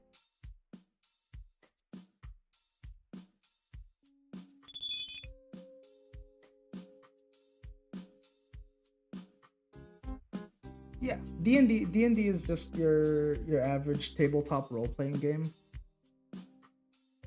It's very, it has a lot to do with like, acting out scenes, doing stuff like making adventures. Imagine, yeah, it's like a choose your own adventure game kind of thing, but not as like, um not as free flowing as an actual choose your own adventure, because it's more like you're given a story, you're given you make your characters, and then you're given a story, and then you play in that story. So the whole thing is about um it's about expressive freedom, basically. That's the whole thing with D&D. You're kind of thrust into this world, and the rules are sparse, but there are some. So think think of like whatever you want to do in a game that you can't. Yeah, think about all the things you want to do in a game, but you can't do completely because, well, there are limitations to game design, and D&D just sidesteps that. Like, I think the biggest example is like romance options.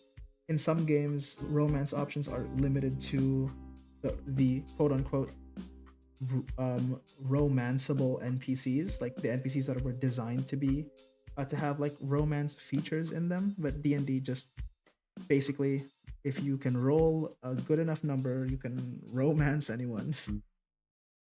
That's how it just works. So yeah, it's like it's a game of expressive freedom basically. I think that's the whole like point of it.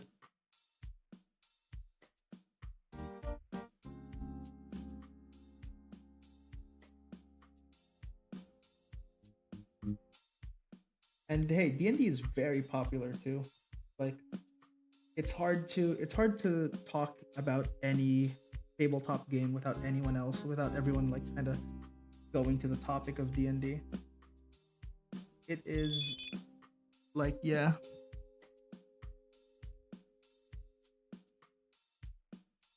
Yeah, it's really fun.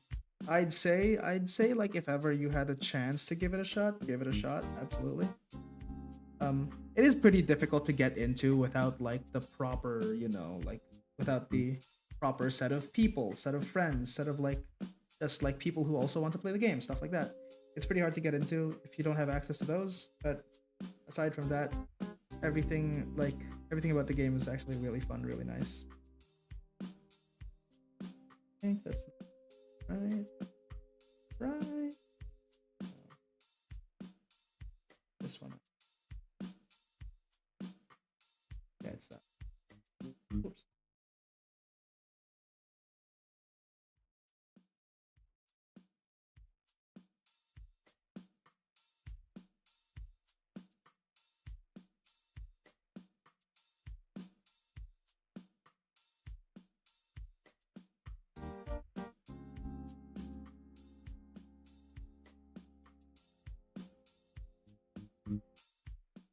Whoa. Okay. Wait a minute.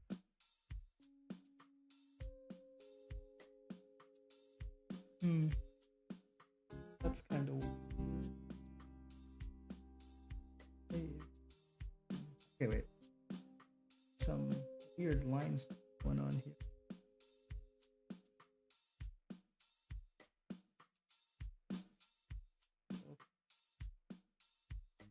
Okay.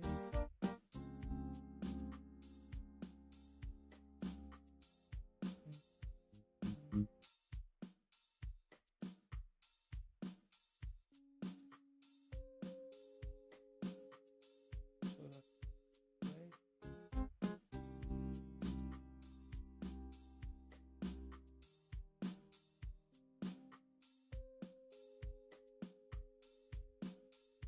Should all the letters-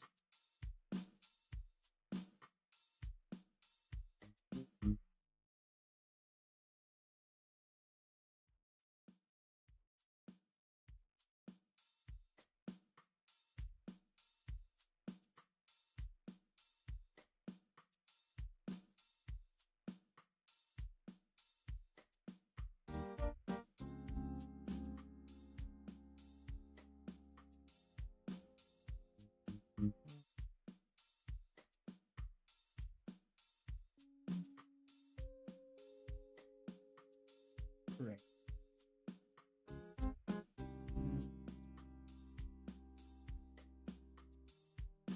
I shouldn't think too much.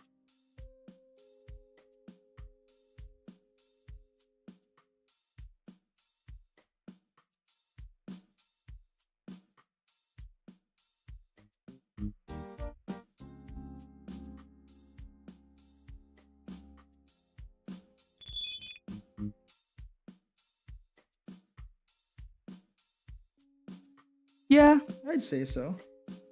Though I probably wouldn't count, like I probably wouldn't count board games out too quickly because there's always like a subset of like just folks who like playing board games as well. Kind of like pretty hard not to like playing board games, especially in social like situations like family gatherings, something like that. There's always, sometimes like always someone putting out board games out there to like as an option for stuff. And any kind of gaming convention wouldn't be complete without like just an area full of board games, and sometimes your occasional D&D thing happening. I was in this convention called Halcon, and there was a special D&D session being held. Um, and there were like some folks who were a part of it and such. But yeah,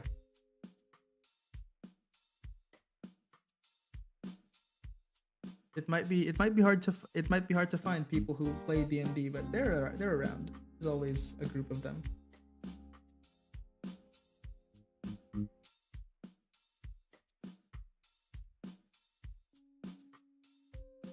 God damn. Okay.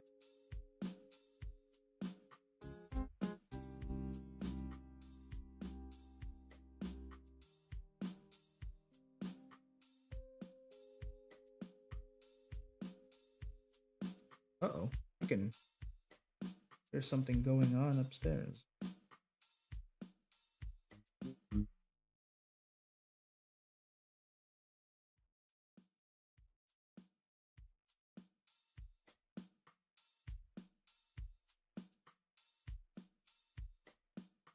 Uh Concerning noises, but not my business.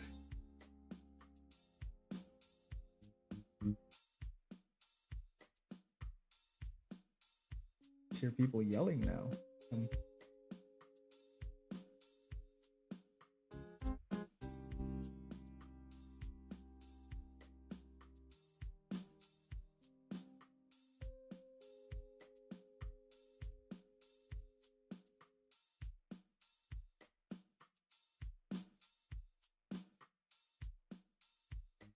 Okay.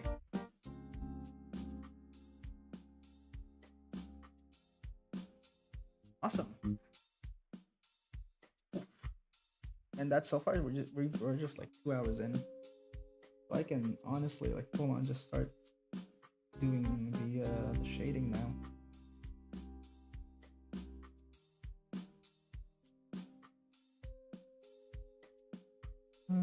Let's say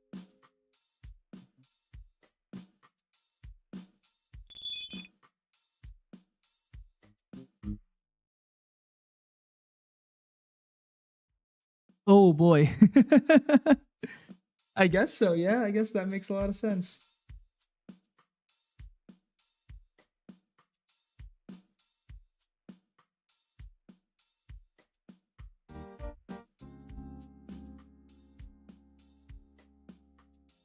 Then again, like there's also not a lot of um there's not a lot of D&D to be found in like I think it was um in my home country as well. It was kind of sparse. I only really started. I mean, I was always aware that D&D existed, but I only really started playing um late last year when my when one of my friends was holding like an event that was D&D related, and that's when I fully got into the game. Great times, great times.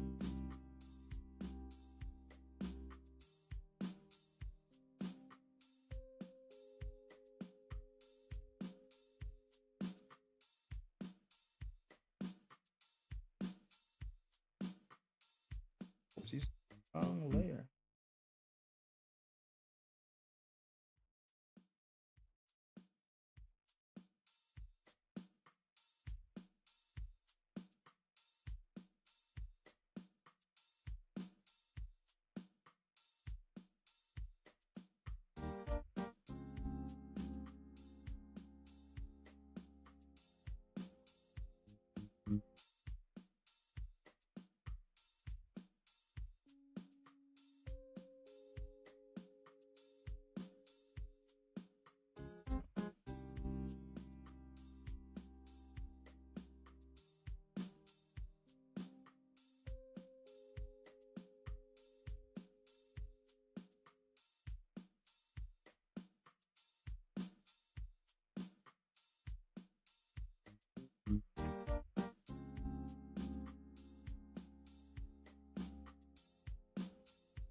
one layer of.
Oh, actually, I just remembered some really interesting D&D related media that released within the past decade.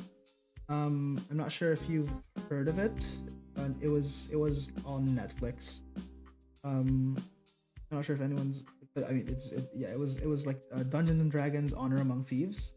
Really popular like movie that kind of came out.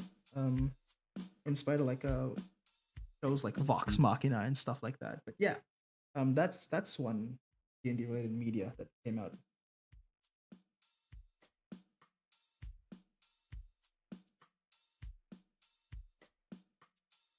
Excellent.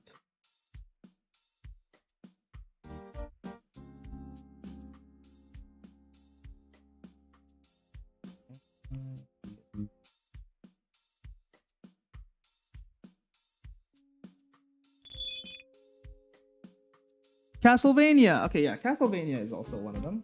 Well, and it's not D&D, but very well known. Very well known. Very. I mean, that's more or less fantasy. I'm not really. I guess so. Castlevania is a great show, actually. Um, but like, but yeah. If you ever kind of like surfed through if you've ever surfed through Netflix, and I believe, yeah, it's D&D Honor, it's Dungeons and Dragons Honor Among Thieves, and it's a movie that was shot a while back, and it was actually a pretty nice like depiction of the games. I mean, if you have Netflix, highly recommend. It's a great show. Plus, it's like a Netflix exclusive, so it's pretty difficult for it not to be like um not to be in every country.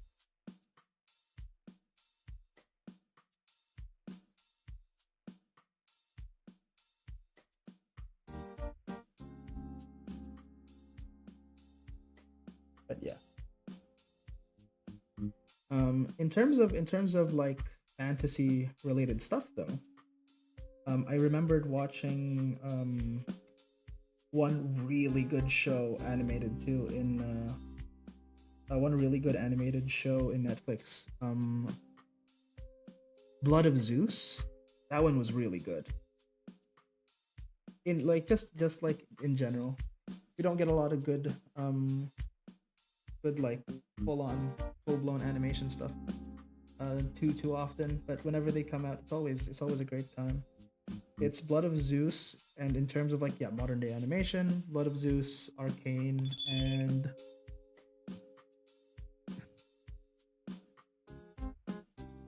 oh no, that's unfortunate. Damn. Okay. Well, okay. I didn't expect that. But supposedly, it's supposedly like available everywhere because it's a Netflix exclusive. That's funny. Um, well, good to know that not all Netflix exclusives appear on every country. That's crazy.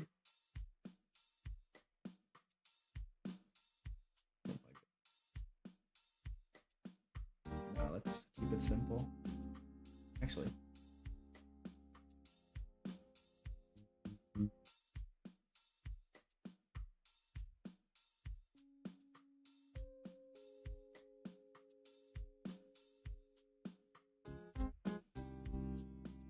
oh, I know what to do.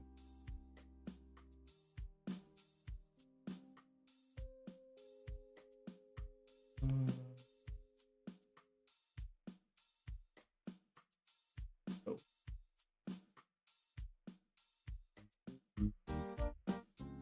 make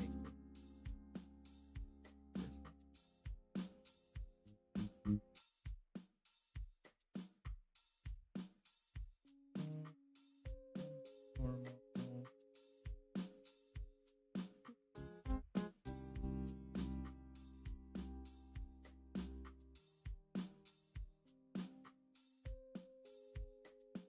That works.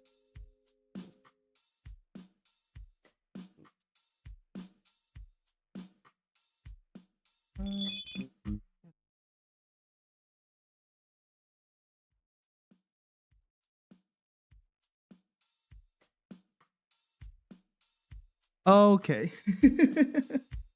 That's unfortunate.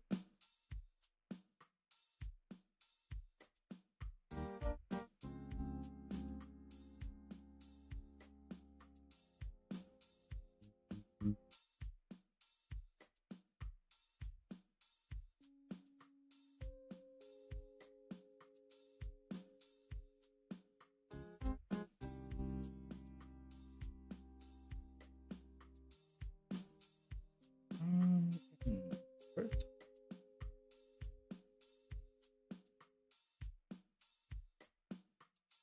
doesn't. Eh, no.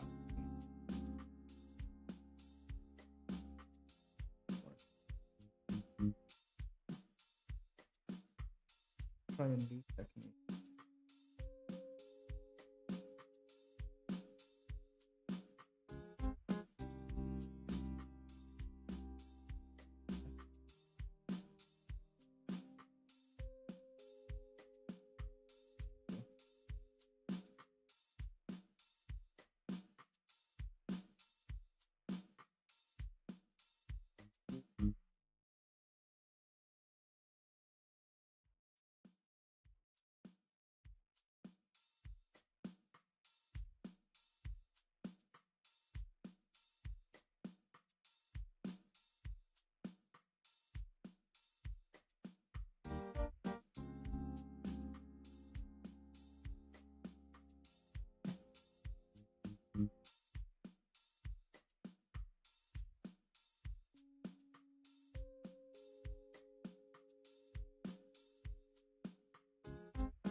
Yeah, no problem. It was great talking to you too. Have a good day.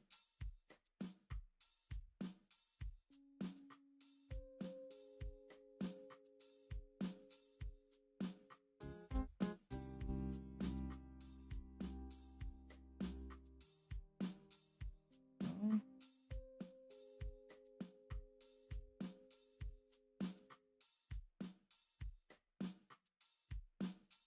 that's fine.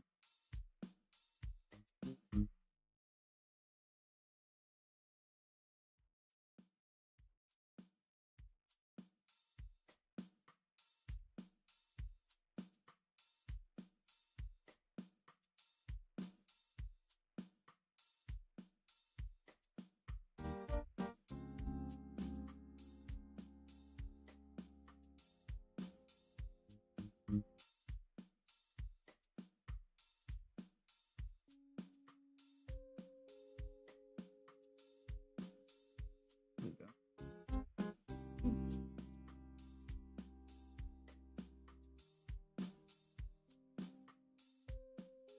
Oh, I almost forgot to send this to.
Slowly but surely. Slowly but surely.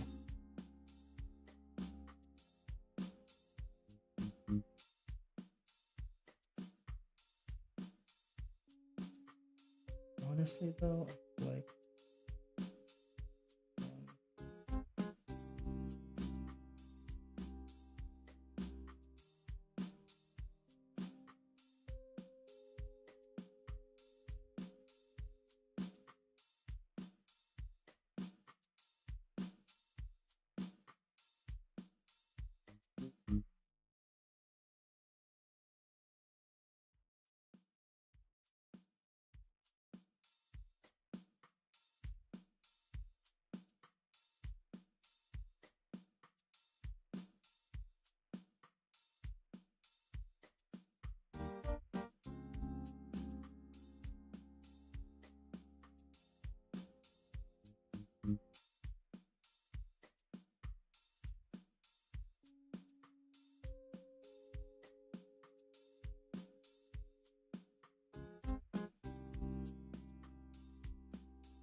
Okay.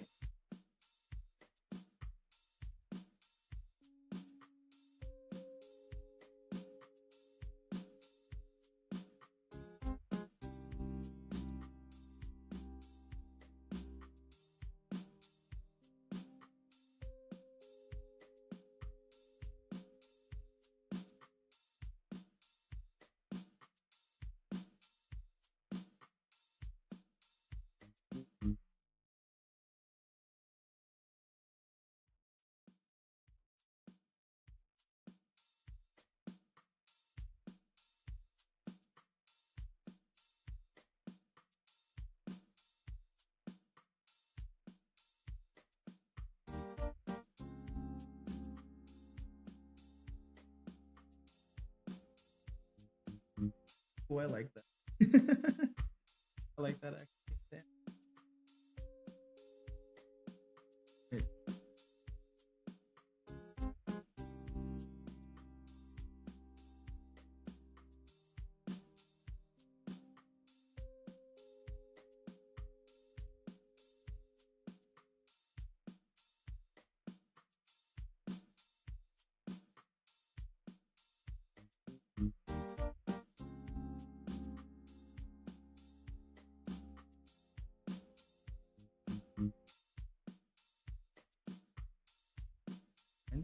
Kinda?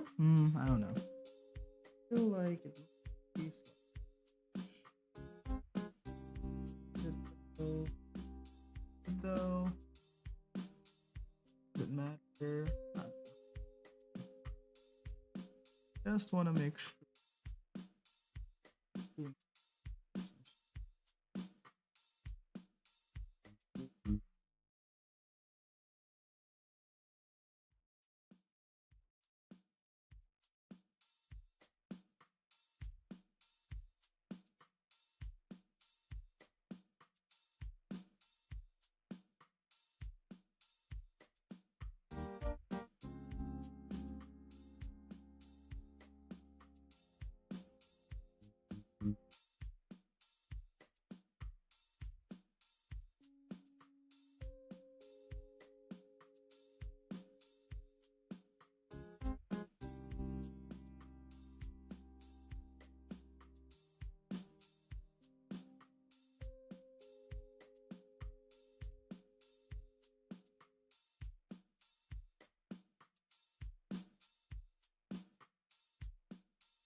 I think that's better.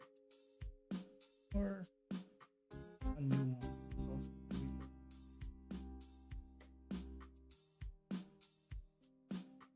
Now let's continue. Handle stuff.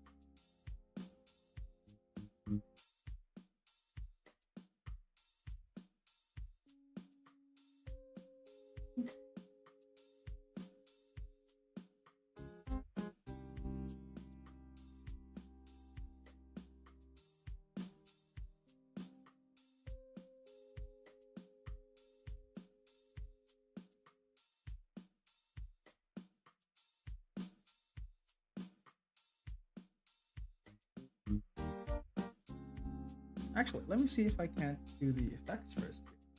It's going to be fairly important.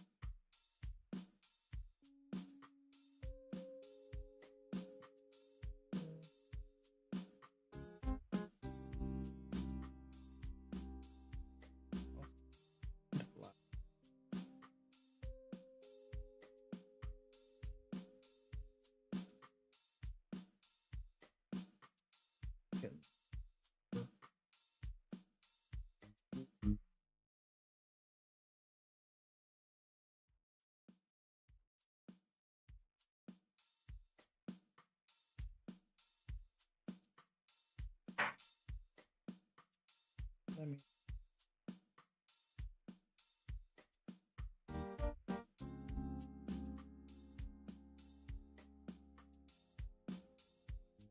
Yeah, let's just.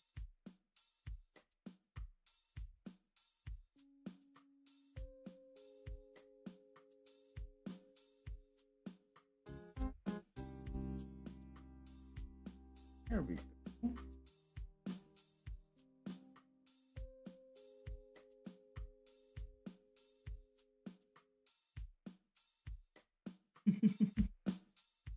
Oh, I like.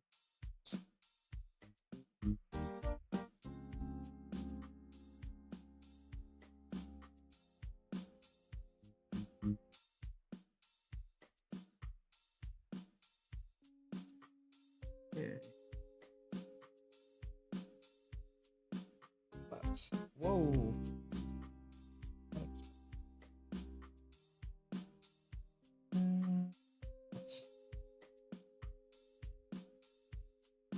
This one. Where...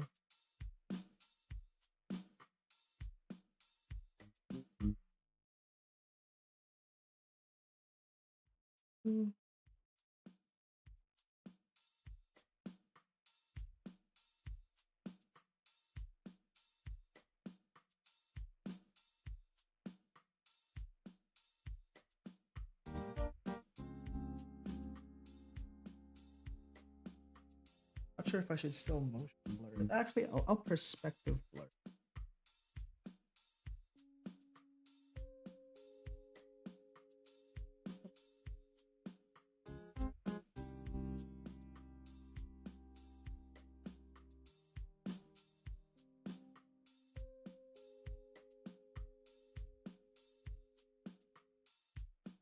Doesn't work either. Let's see.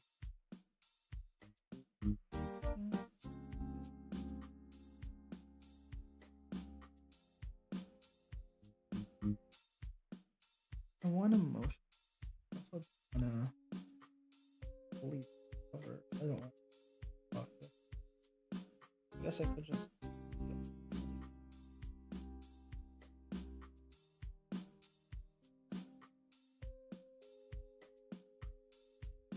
There we go.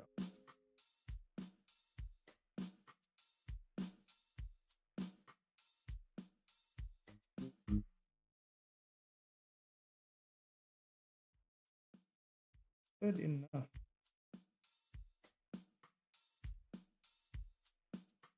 Like.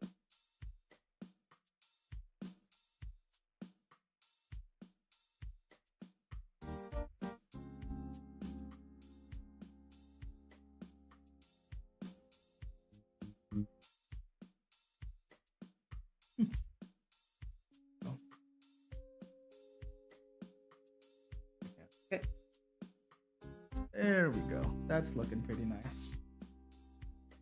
And afterwards, I can just additional text like that.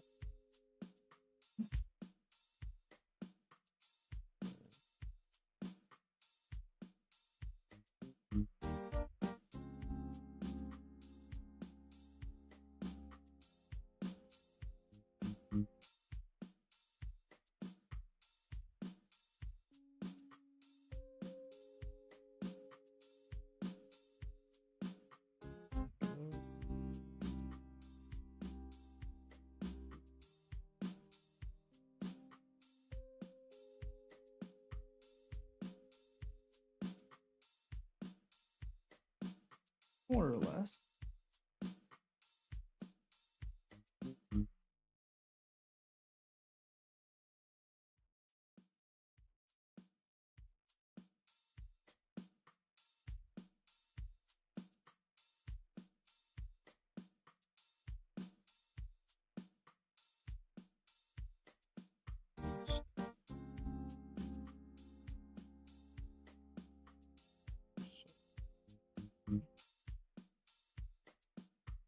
Yeah, that works.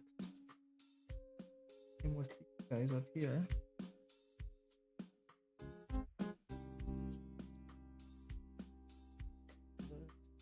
There we go.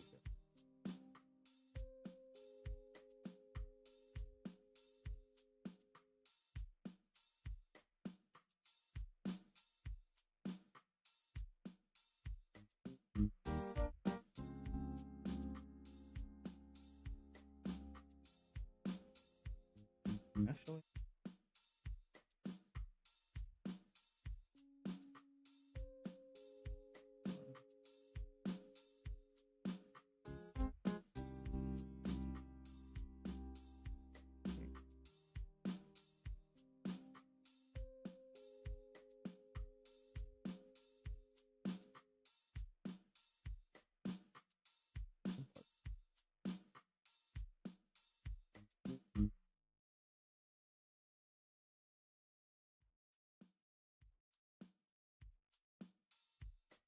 nice. Okay.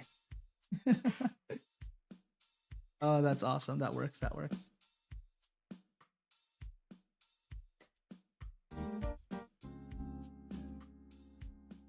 And these ones. The nice one.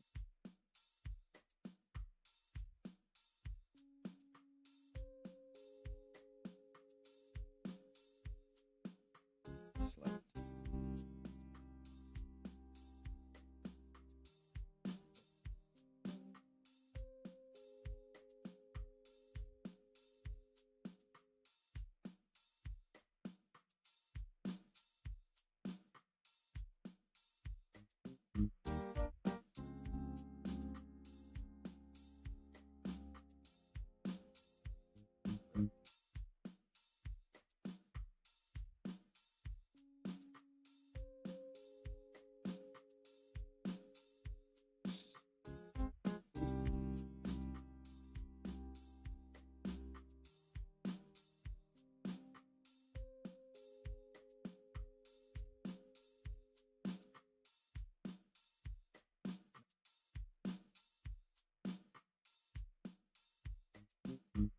True. Okay. Little bit.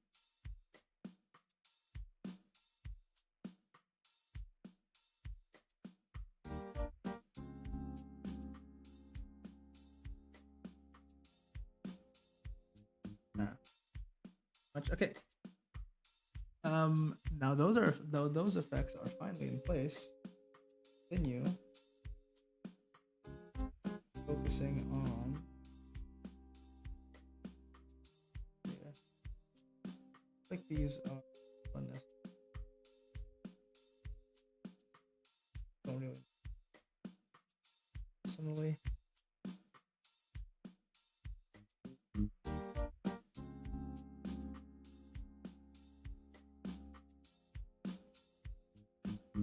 Okay.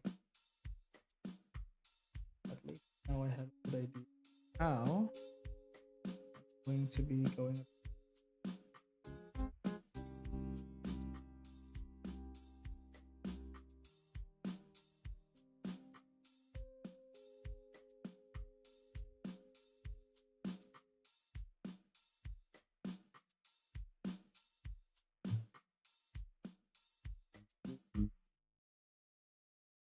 Very windy out today.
Oops.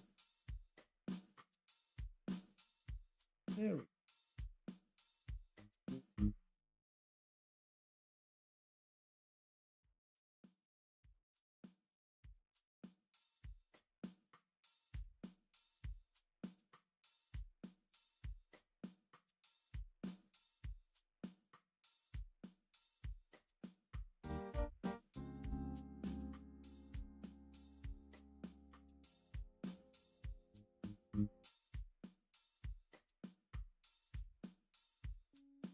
Oh boy. Okay, and now the kind of maybe.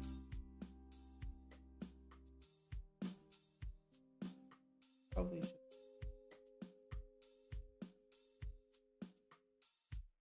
Um, the fun.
Oops. Oh, almost.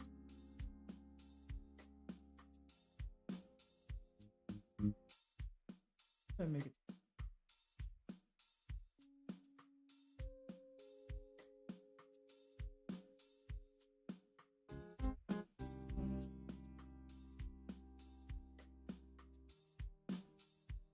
Two.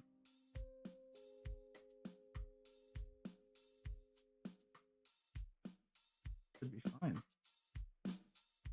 I'm going with this route.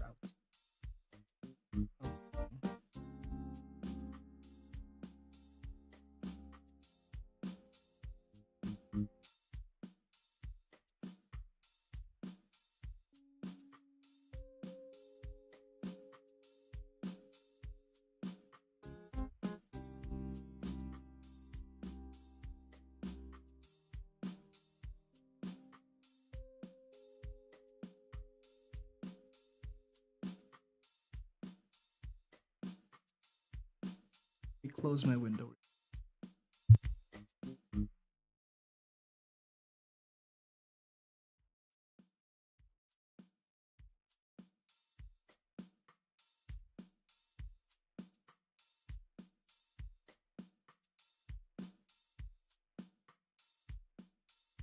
Earned. It got a little too chilly. Alright. Where were we? A chair moment.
Nice.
Two.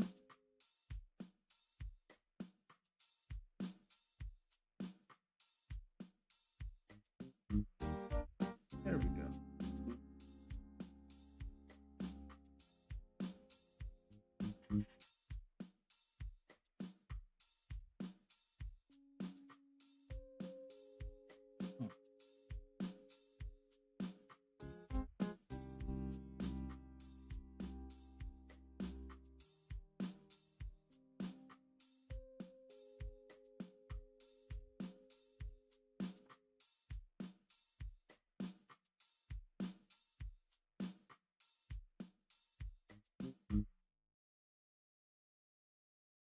Okay. We are really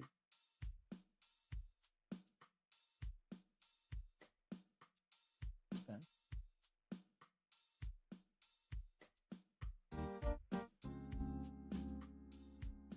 Actually,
forward. Nice.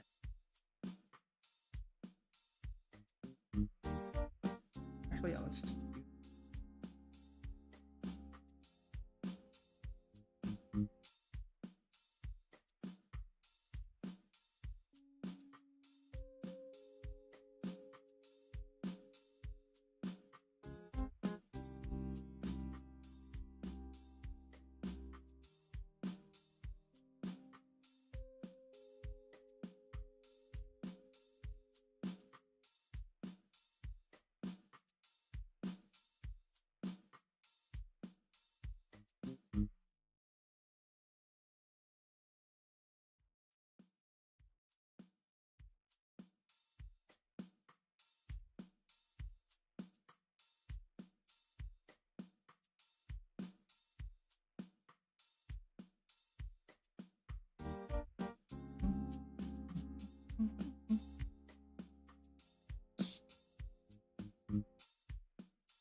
Let's do that.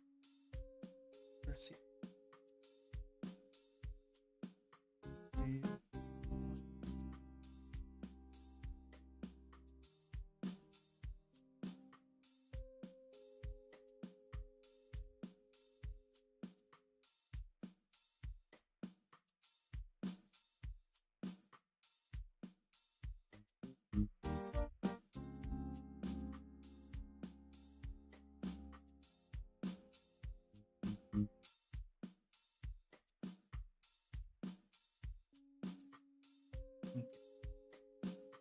And just so that we can kind of like put a bow on all of this, let's add the shoulder.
This one.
That's really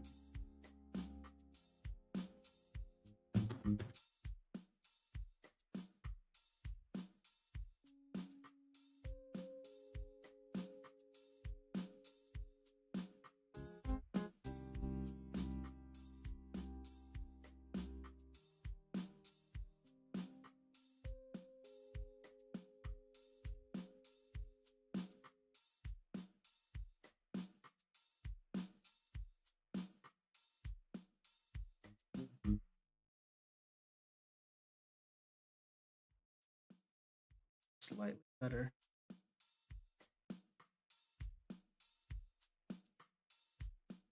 Pure golden.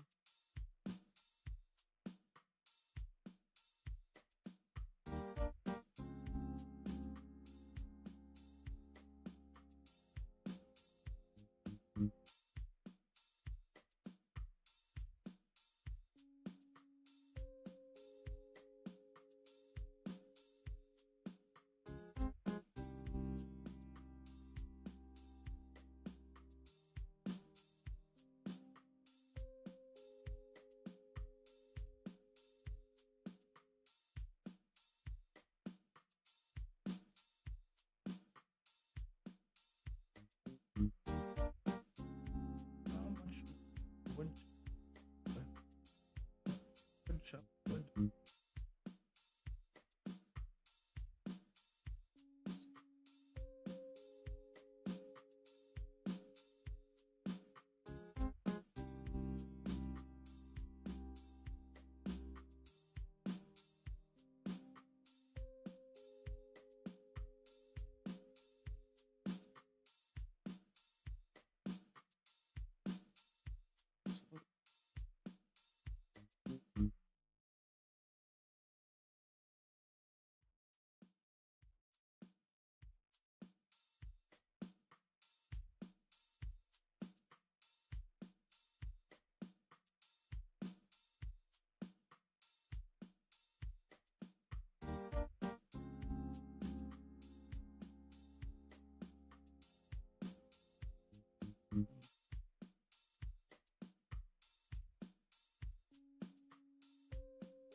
Okay.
it's good. We're getting there.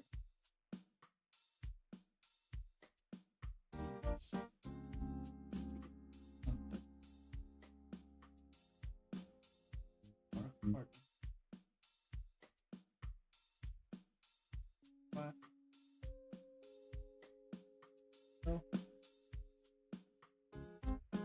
it's hard. Just do that. Okay, wait. Let's not. Let's do. Okay.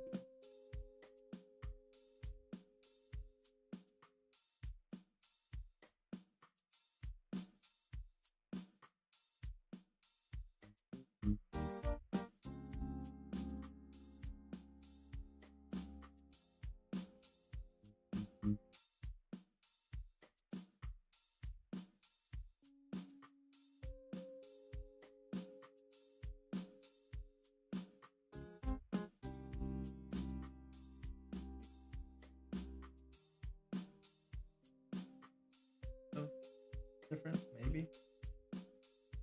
Okay. Now it's just.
Actually, I might just do a full.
Um,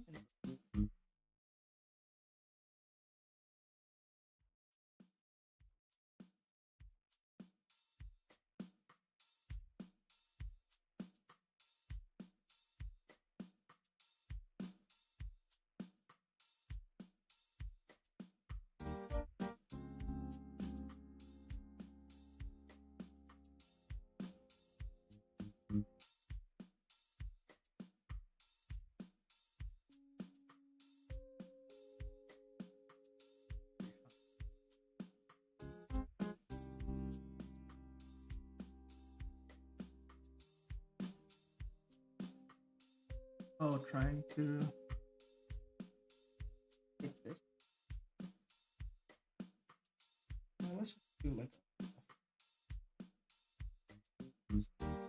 oh.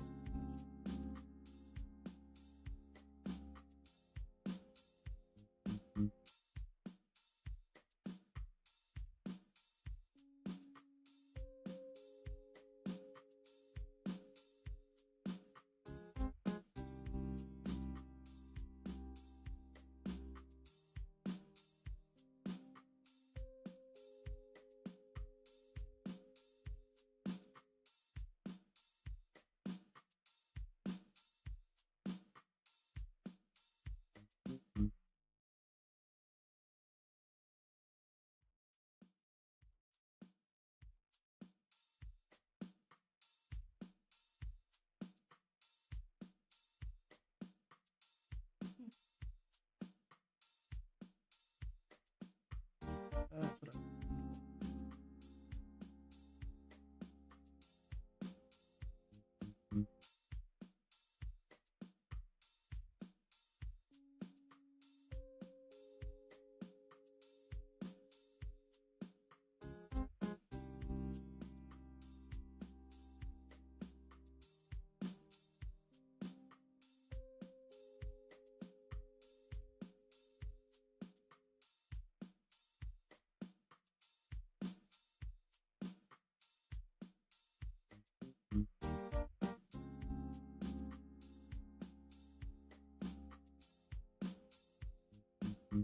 that works.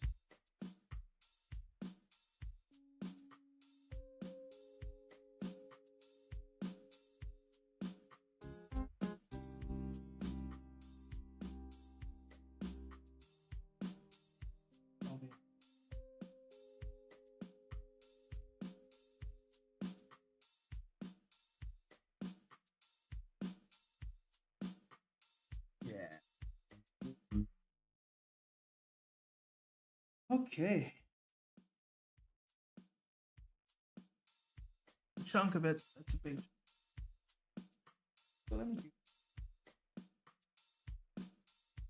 Um,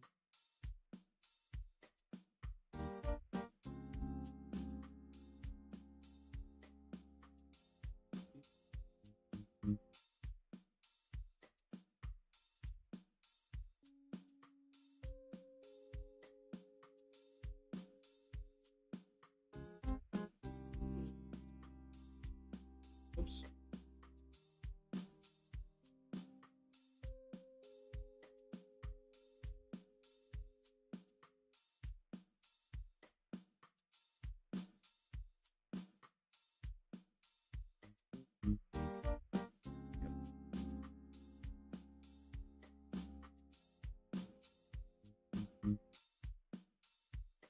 Okay.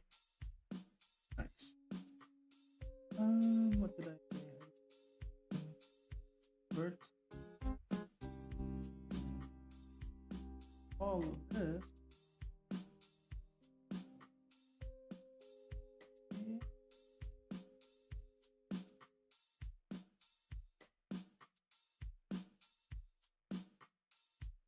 Just a slight one.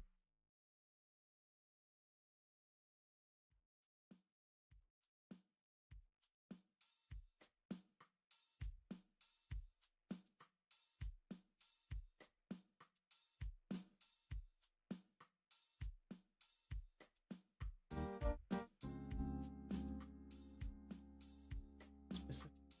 What's this?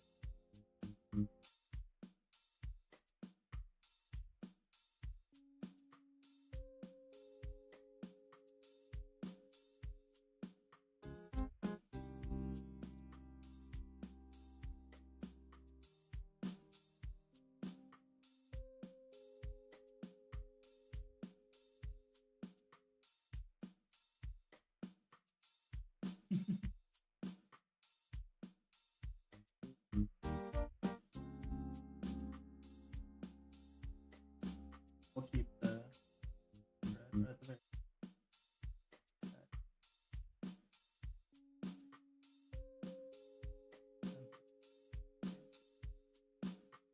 Yeah, dark orange is fine.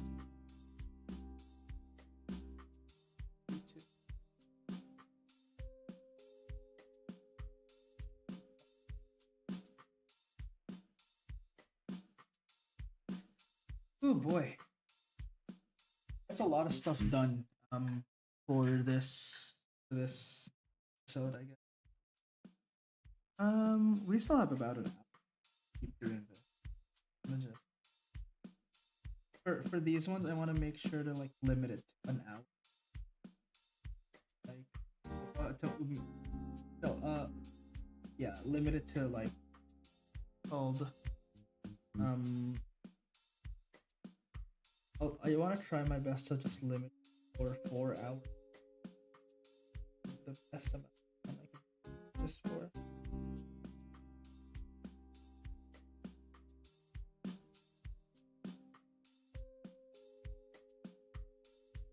Plus, it mimics my iPad battery, or in any for like for cases like I'd need to like deal with the charge and everything. Because yeah, the iPad can go for 4 hours straight, just doing nothing but art, or until it like, and in the 4 hour mark is the only time it gets to like 15%. Usually, the only time I start getting worried. But overall, it's fine.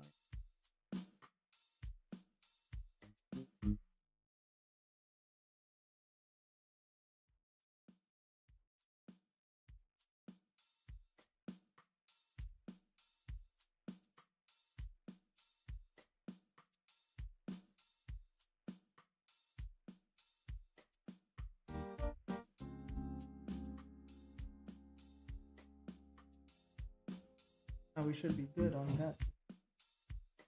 I'll move on to test. Oops. Oh.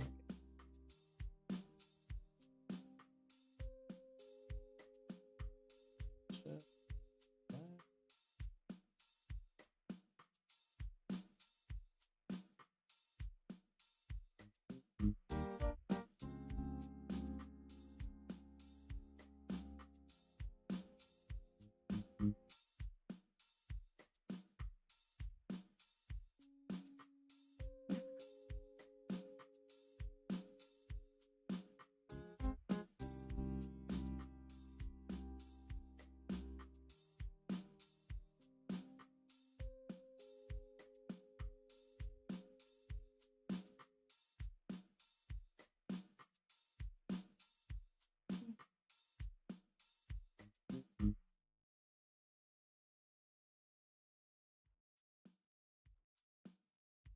All right. Let's do the face room. No.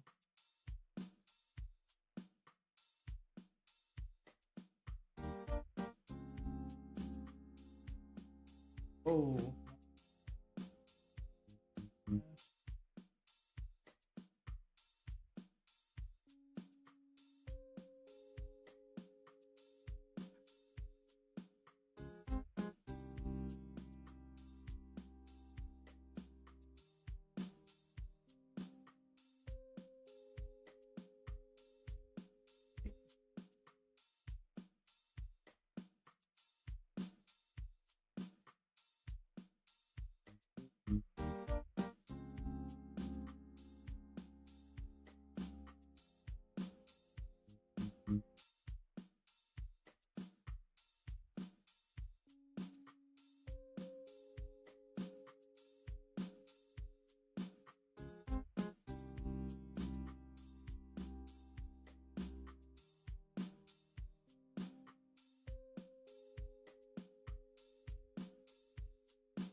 Oh.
something like that.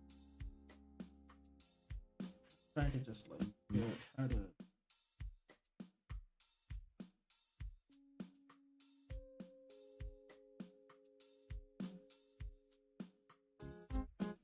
They do make it.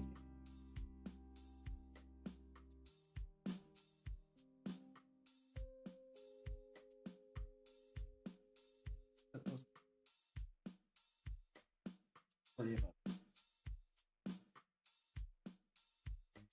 Not too much.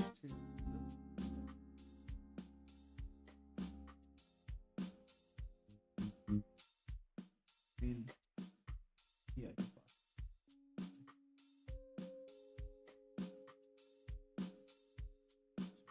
Slightly.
Right.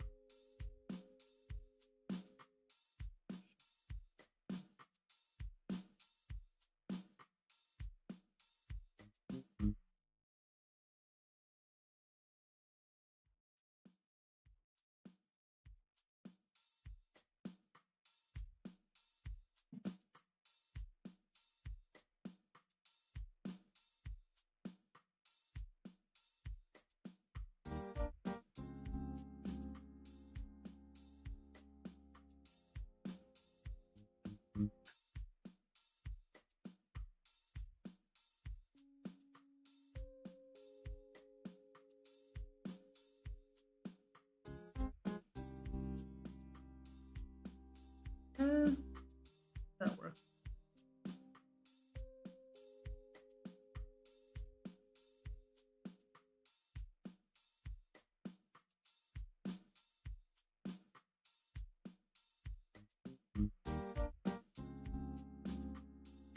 Yeah, enough to tell there's.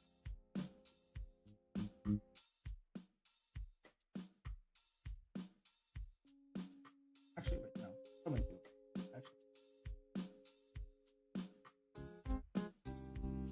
we'll add the save the main shell.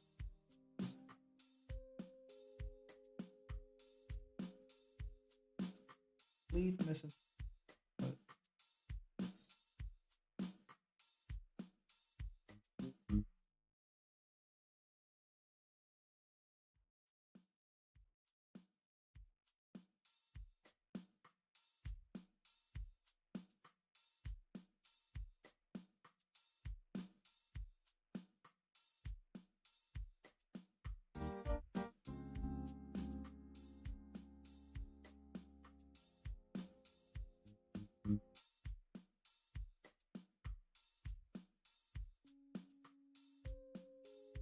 Kirby.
that. There we go. Finally.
Yeah? How'd that work?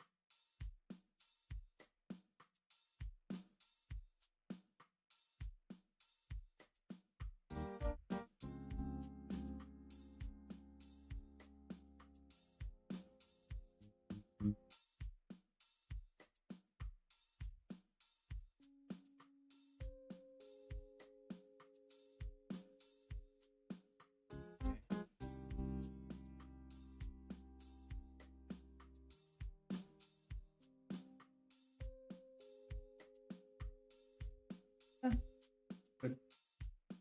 And then let's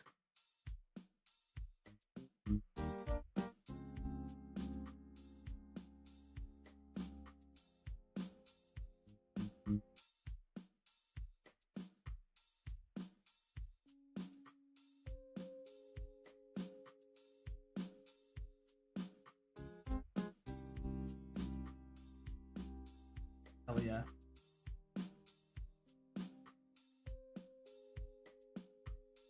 There.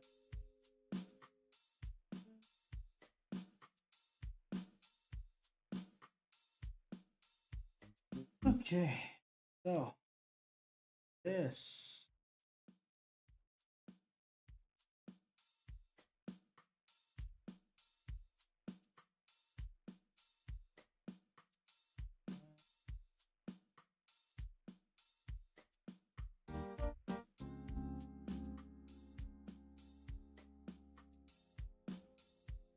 Actually, wait.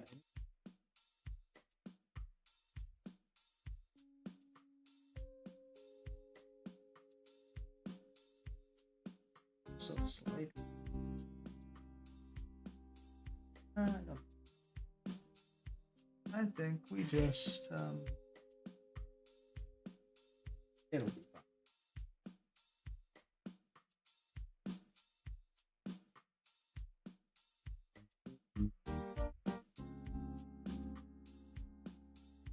I wonder what these are going to.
Actually, that being said, I feel like this it wouldn't make sense.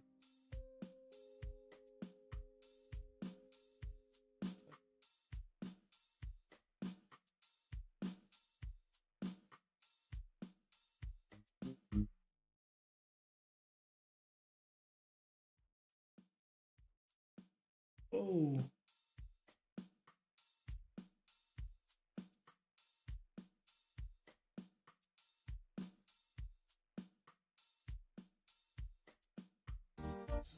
I guess.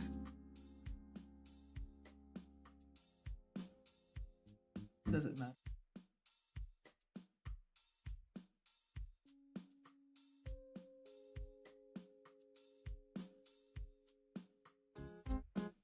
Yeah.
Kind of. Kind of.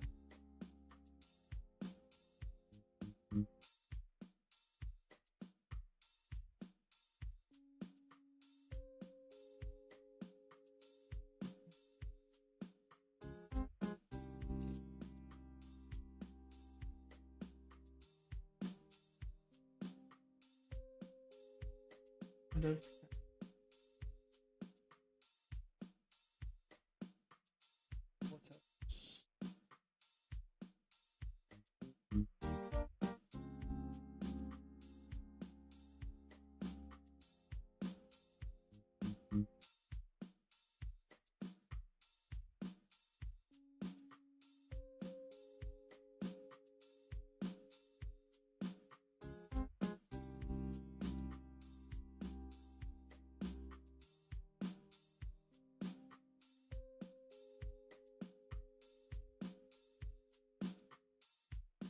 Boy, we are reaching that point, ladies and gentlemen.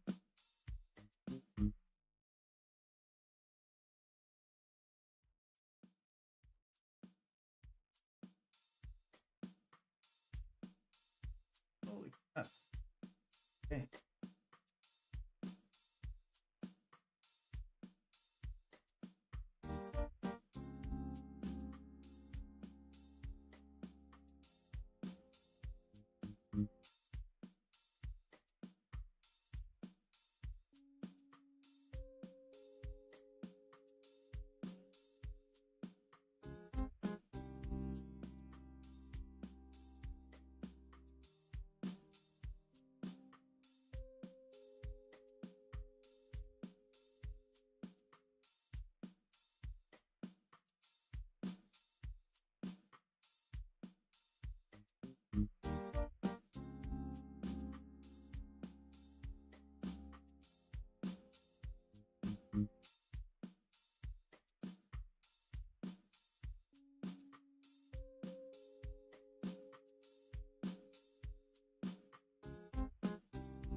There we go. Awesome sauce.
Okay. We did some really good progress today. Really good progress.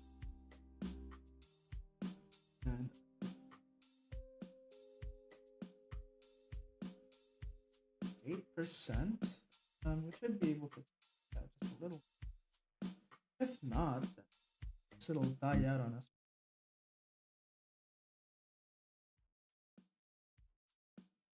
Point. Cool.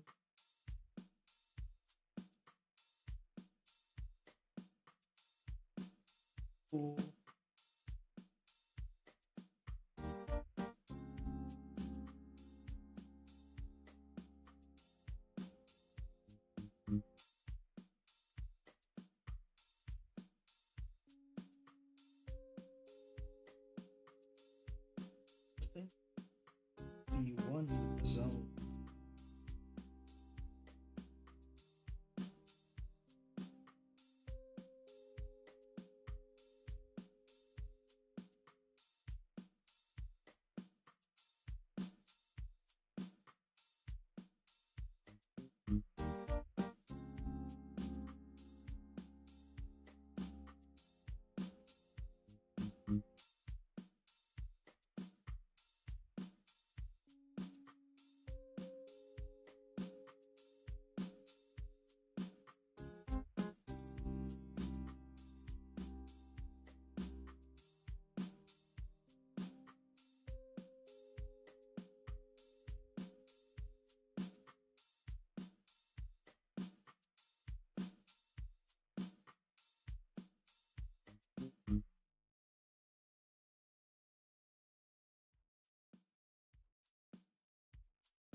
I just realized something. My color palette has the color for the eyes, but then I completely forgot that her eyes are covered in this artwork. That was not gonna be useful.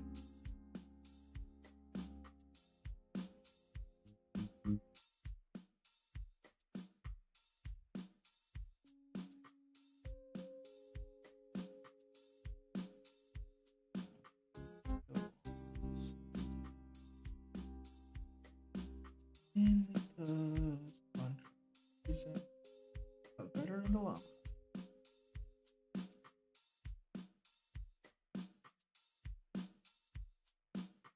run. Okay.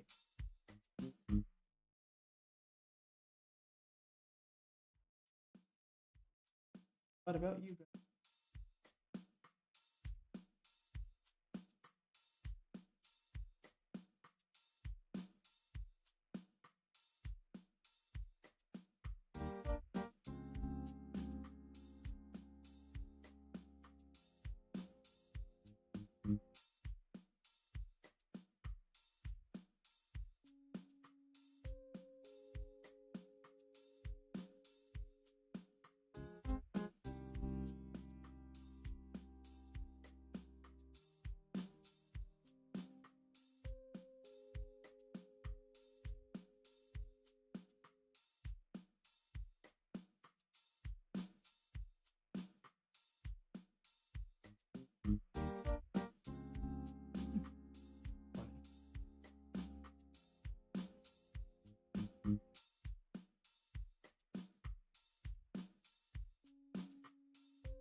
Yeah. I don't know why I said okay. Brain empty. Only draw.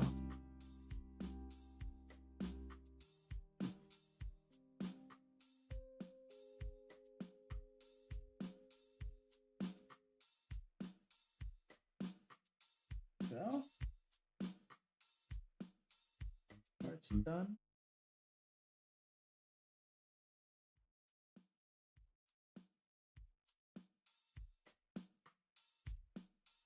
%. Holy crap! We are really pushing it. We're really pushing. Whoa, fuck.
Whoa, okay. Close to just.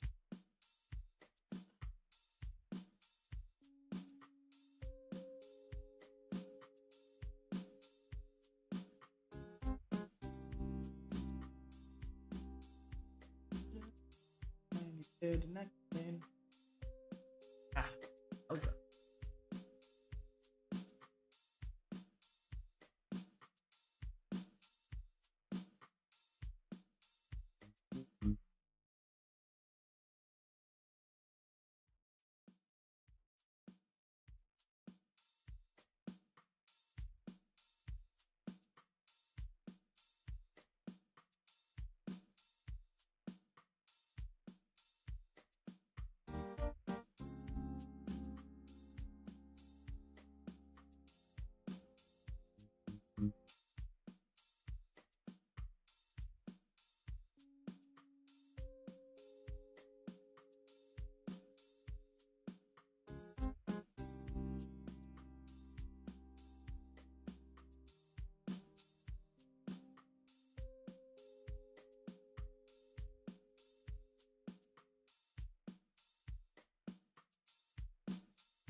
This part.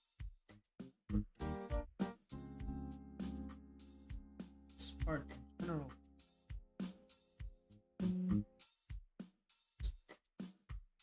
Let's go back and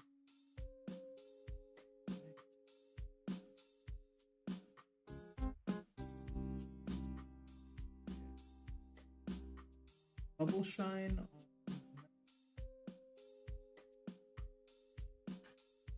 All right.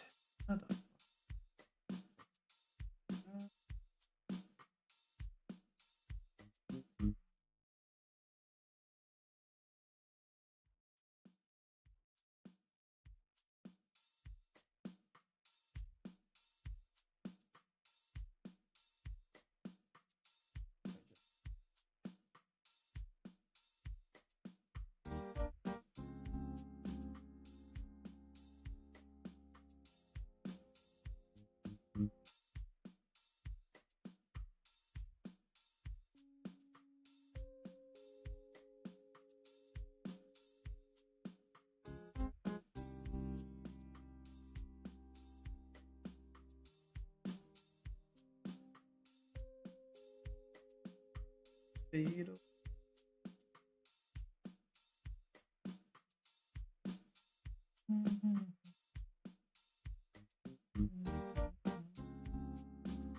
Okay. What I was.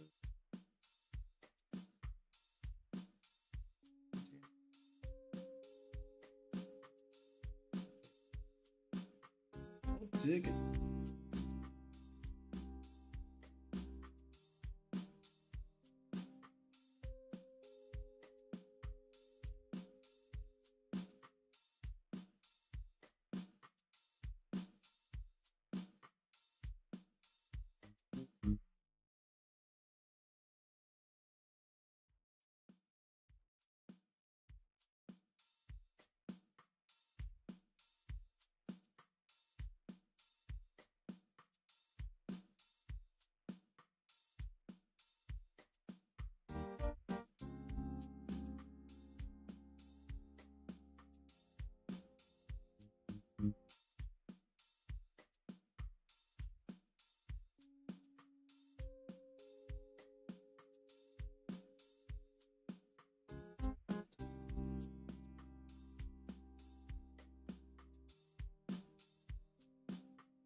Oh boy, this is rough.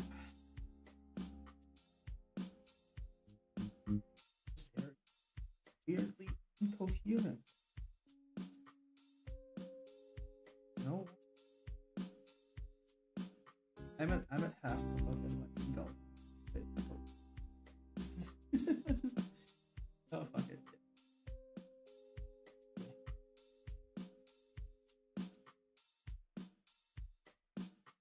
Oh.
You're at 3%. Holy shit.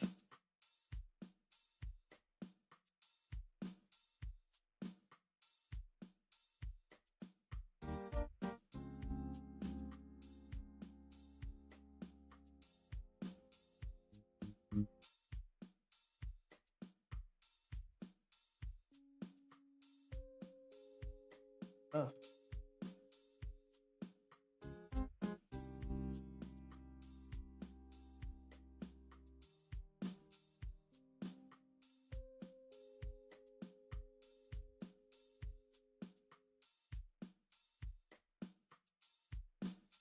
Works, what works.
Ooh, boy.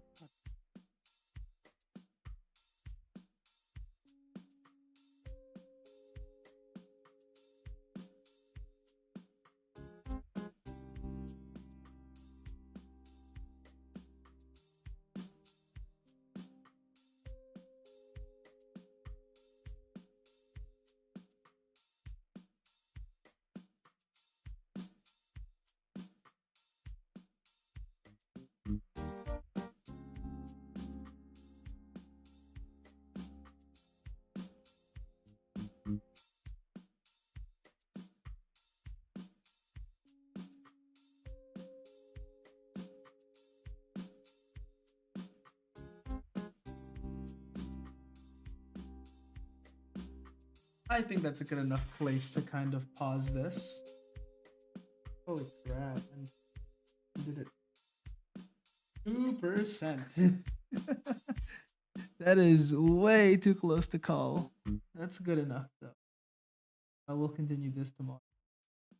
Okay, thank you for a bunch of folks that stopped by and checked out my silly little art stream. I'll continue this tomorrow and hopefully finish it tomorrow. I hope that's the big old plan, isn't it? Well, have a wonderful day, everyone. See you tomorrow.